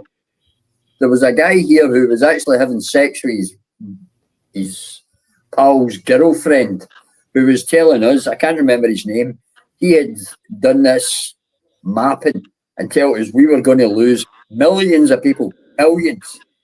And I thought to myself, well, see if my next door neighbour, I live in a block and there's a dozen or so people in this small block, right? I says to myself, I don't want 5 rotten corpses here. I'm going to open the door. So me being a pragmatic person, I bought myself a wee sledgehammer so I could open the door and drag the corpses out on the street for collection. So you're talking we were all about locked in their houses. So you're talking about 1 out of 3 from the lethal serums, or out of this from the plague? From the plague. From this plague, Chinese plague. Yeah, that's what they were telling you, that 1 in 3 was going to die of this. Right. So I mean, when I had family members, including actually both my parents, were, you know, I mean, we could go on and on about this, but I mean, the lies were rampant. Thankfully, you know, Facebook actually did me a huge favor in many ways by kicking me off. One, because they got me free of Facebook, which was a major favor. But the other thing was they got me on Gab, where I got to see what these whistleblowers were posting. And one of them was about the man who created the PCR test and what that was actually made for, which was for academic purposes. And he was saying you can find anything this is not meant to be as a diagnostic to determine whether someone has some kind of illness. And this was completely unsuitable. Yeah, I mean, the guy who designed it told you it was to be magnified. They're basically magnifying the results, and it was to be magnified 3 or 4 times. They were magnifying it 20 or 30 times to get any sort of result. Pepsi Cola was giving people a positive result. They knew from the start it was no use whatsoever. But there was big money to be made by taking it out, and it was all about the money. Yeah. They say follow the money, and it's always the case. Follow the money. Yeah. So when my parents, who were both elderly, already had all kinds of illnesses, when they quote unquote were diagnosed with COVID, yet survived it, I mean, that kind of spoke volumes to me. I mean, there's so many other people that were like so old and frail and terminally ill, all being diagnosed with COVID, yet all of them survived. Mm-hmm. I mean, come on. Yeah, people get more sick from the job than. That's right. I came down with the supposedly really bad variant, the Delta one, immediately after everyone else got the jab, and it was no fun. I threw up a lot, but you know what? It was still definitely not as bad as the pneumonia I caught in 2017 in the winter. Thank you. Yeah. And guess what? Nobody just said, "Hey, let's lock down the world." Do people still quit getting pneumonia? Yeah. And what happened to the flu, by the way? There was no flu that year. I'm going to say this come in today, look. Can you see that? Yeah, I can see it. If I can get it in focus. We can't read it You yet. can see it there. Let me make it bigger. Let me make it bigger. Let me hold on. Sorry. Slow. Oops. No, that didn't work. I'll make it bigger.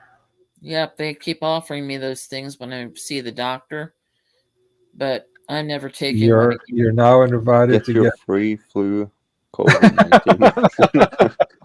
free. They're giving it away. Oh, how nice of them. Flu and COVID. Well, there's no such thing as a free lunch. It's no free. These are costing every one is 110 quid a piece. The doctors are getting 15 quid plus 15 quid if they got a call out per vaccine. We had a major problem here after the COVID that so many doctors retired or left the profession. They all left the profession very, very wealthy because they were getting £15 per jab if they were doing it in a clinic. There was thousands of people lined up to get these jabs. I took a friend. Now, they were telling us to socially distance and all the rest of it. I took a friend to a clinic, a vaccination clinic, to get a jab. There was 5,500 people queuing up. 5,500, they told us, waiting. And I wasn't there to get it. I was smoking fags and spitting on the sidelines. And I was talking to one of the security guards. I says, we're supposed to be social distancing. I said, you're getting packed in here like sardines. How many people do you reckon are here? He says, we got 5,000 the other day. Right. So there it's coming again. This is impoverishing us. Yeah, it's it's caused a problem with the medical professions, as I said, because they were so wealthy after dishing out thousands of jabs in a day, or thousands of jabs in a week, rather, that they were retired. Our local doctor's office lost 5 doctors because they were that wealthy they didn't have to work again. I remember, like, a few months after the whole scam began, they were easing up lockdowns in where I live. My place was a relative bastion of freedom, or pocket of freedom in the world. Not because it was America, but because it was a section of America. There were like different pockets of different ways of dealing with it. And the governor had just loosened up restrictions, and I was getting changed to do laundry at the laundromat at a convenience store. And I happened to see a woman wearing a nurse's uniform and scrubs and shoes and stuff.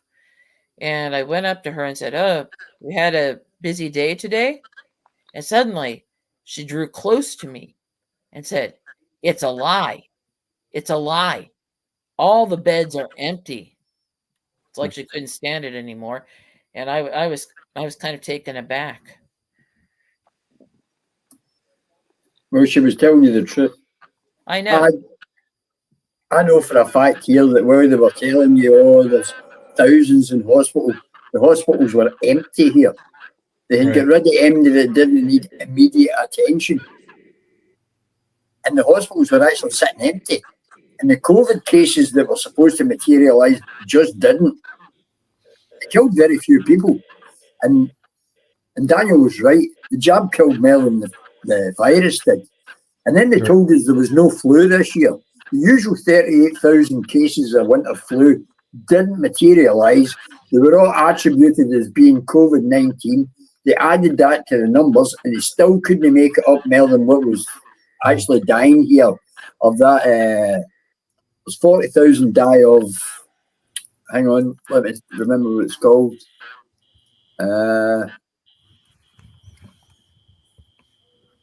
It's that blood disorder you get, and it's no leukemia, it's myocarditis. sepsis. No. Oh, okay. Sepsis. With 40,000 a year die here of sepsis. Wow. They didn't lock you down for sepsis. A lot of They didn't friends. lock you down for the flu. But they added all these numbers to the people that died of COVID. It was all, she was right, it was all a lie. We were all treated like mugs and locked in our homes. And that's why nobody trusts the medical professions and nobody trusts the establishment anymore. Right. They're all frauds. Yeah. And they all made a fortune off our backs. And we're still paying for it. My son will be paying for what it's cost us now. My Never grandfather pay off was, his debts. And Pfizer, AstraZeneca, and even Johnson and Johnson, who's both of which the last two, whose jabs were cancelled for causing so many problems, they were banned, including in this country. Now Pfizer have a monopoly on it. Do you think the leaders got the jab themselves? Those who No. were- Some of them did. I know mean, a lot of politicians have suffered badly for it because they swallowed the Oh, whole did thing they? and let them sink it. Oh, no kidding. Okay, my bad. Maybe they did then. I don't know. Well, A lot of them were unaware of the problems. A lot of them, I'm pretty sure, got sugar water or saline injected. Placebos, yeah. Well, I know there was mild one. and then drawn up for everybody to see. Right. I know there was a doctor in Italy that was giving people. He was flinging all the jabs away and giving people saline because he knew there was a problem. He went to jail for it. Do you think Joe Biden got the real? Well, I mean, I was just thinking about his brain damage, so maybe he did. Well, he had dementia before he went in, and I'm just kidding. Yeah. oh, I know. And the fact is, if he had suddenly dropped dead of a heart attack just after getting it, that would have been risky.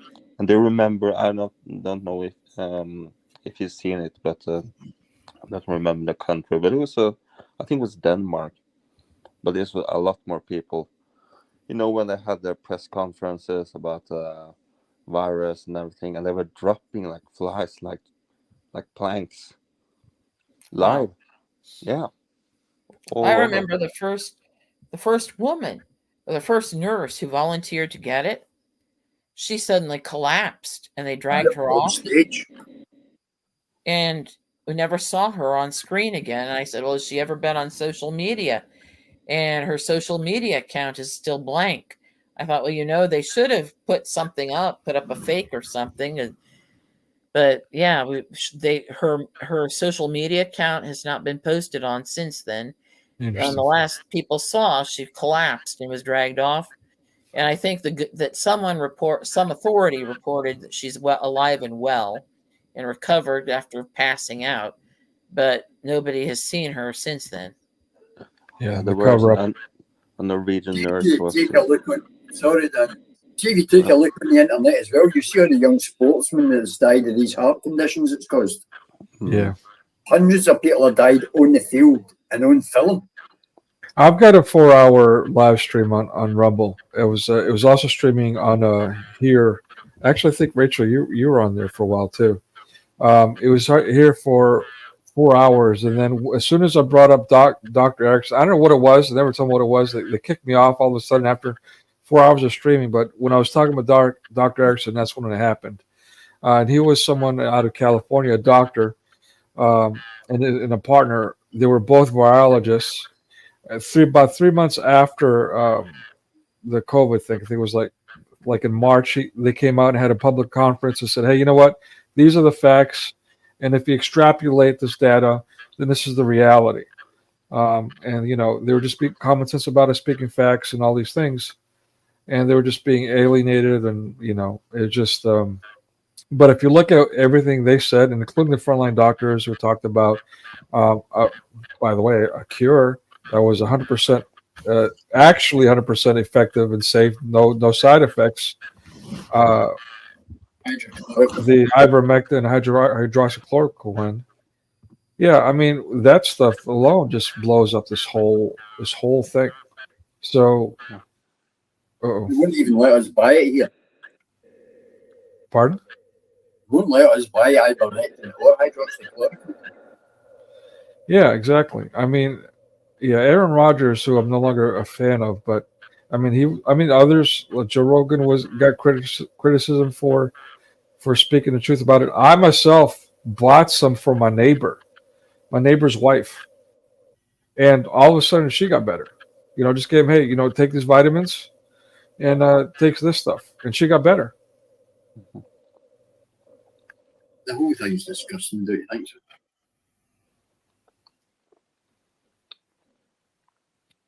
Yeah. It lets you know what these people who govern us actually think is them. Well, I mean, people still wonder. They don't believe that our government could do that to its people. I just always point to, at least from American perspective, these corporations that are benefiting, making all this money off of things that are carcinogenic, they're cancerous. Fluoride. An FDA that approves a safe amount of carcinogens. What the hell is that? How does that make any sense? I watched a thing recently about the fluoridation of the water in America. And it was basically a way to get rid of a toxin. Fluoride is toxic. So let me get back to this thing. And if you guys don't mind, I mean, I'm really enjoying this conversation. I almost don't want to end it, but it's kind of late for me, and I've got an early morning, so I'm gonna have to run off in a bit. But before I do that, I promised my audience a movie, so I'm still gonna have to do the movie thing, but I'll do that separately. But anyway, yeah, I just want to touch back on this thing about the death thing and God testing us. With regards to death, I know this might sound like a cop-out to some people that are skeptical or even atheists, but regardless, let me just use an analogy, if I'm allowed. Like, for example, someone who's a marathon runner, an Olympic marathon runner, who is now being put to, like you said earlier, we don't have any water. And so now people have to walk some distance to go collect water like they do in Africa, so they can have water to survive with. For a marathon runner, that's nothing, right? That's just another day. But for the elderly, that's like, what the hell are you trying to do to me? So with death, it's like that when it comes to God and the supernatural, the spiritual realm. Death is not really an end all. It's but a gateway. It's something different. For us, it's finite. It's the worst thing that can possibly happen to us. But for the eternal, not so much. Now, the problem lies whether or not you're willing to accept that. That's where so many struggle with. And if you're not willing to accept that, then all these other questions. Well, why are you making us do this, that, and the other, which leads to death? Whether it is or not, people have faith. And I would never try and take somebody's faith away from them or talk them about it. The problem that we have is with our authorities that are supposed to be representing us and protecting us. It is their only function, and they don't do it. Yeah, they do the opposite. I completely agree with you. It's literally a crime against humanity. Completely agree. All right, guys. Sorry, go ahead. No, we can all trust Jesus in the end. Amen. And as you said, like, what's on the other side? Like, what does it matter? Like, what you believe? If you don't want to believe, that's up to you. But we're all going to die either way. Like, our body will rot, our treasure's going to turn to dust, like our wisdom will fade. So why not try to at least hope for, a life after death? It won't hurt you. Exactly. Yeah, and Rachel had to take off, unfortunately, abruptly. But she just put a message in private chat. I don't know if you guys saw that. A lot of Christians are more afraid of dying. They should be, yeah. I mean, and again, forgive me, and I could be wrong, but I kind of wonder if part of that. I mean, it's arguably human nature to be afraid of death, but I gotta wonder if part of that is also the mass media thing, like this whole like the bucket list, something that's supposed to make you feel good, is actually really pushing this thing. Well, you gotta do all these things before you die. No. Well, even the Bible allocated you your 70. I think these people deserved it. No comment. All right, guys. Forgive me. I really don't want to end this because I'm really enjoying this. And thank you Thanks so for being much here. for It's coming. a great stream and conversation. Yeah. So before I chase you off, and again, I'm going to follow this up with a just basically, I'm just going to do a watch party with just chat for It Girls, something nobody wants to watch, in honor of U.S. elections that nobody really wants to be a part of. So, but with that, before I shut this down and start that one, do you have any closing thoughts for us? Just that I want everybody to stay strong, think of themselves just a little, and others just a little. Well said. Yeah, mine will be dare to hope. Mm-hmm. Nice. All right. Well said. Yeah, and mine is again the Bible quote. Blessed are those who endure to the end. Matthew 24:13. And this too shall come to pass. Jesus Christ himself. All right, guys. Thank you again so much for being here. God bless you, and you're welcome anytime. Good night. Thank you. All right. End it with this one.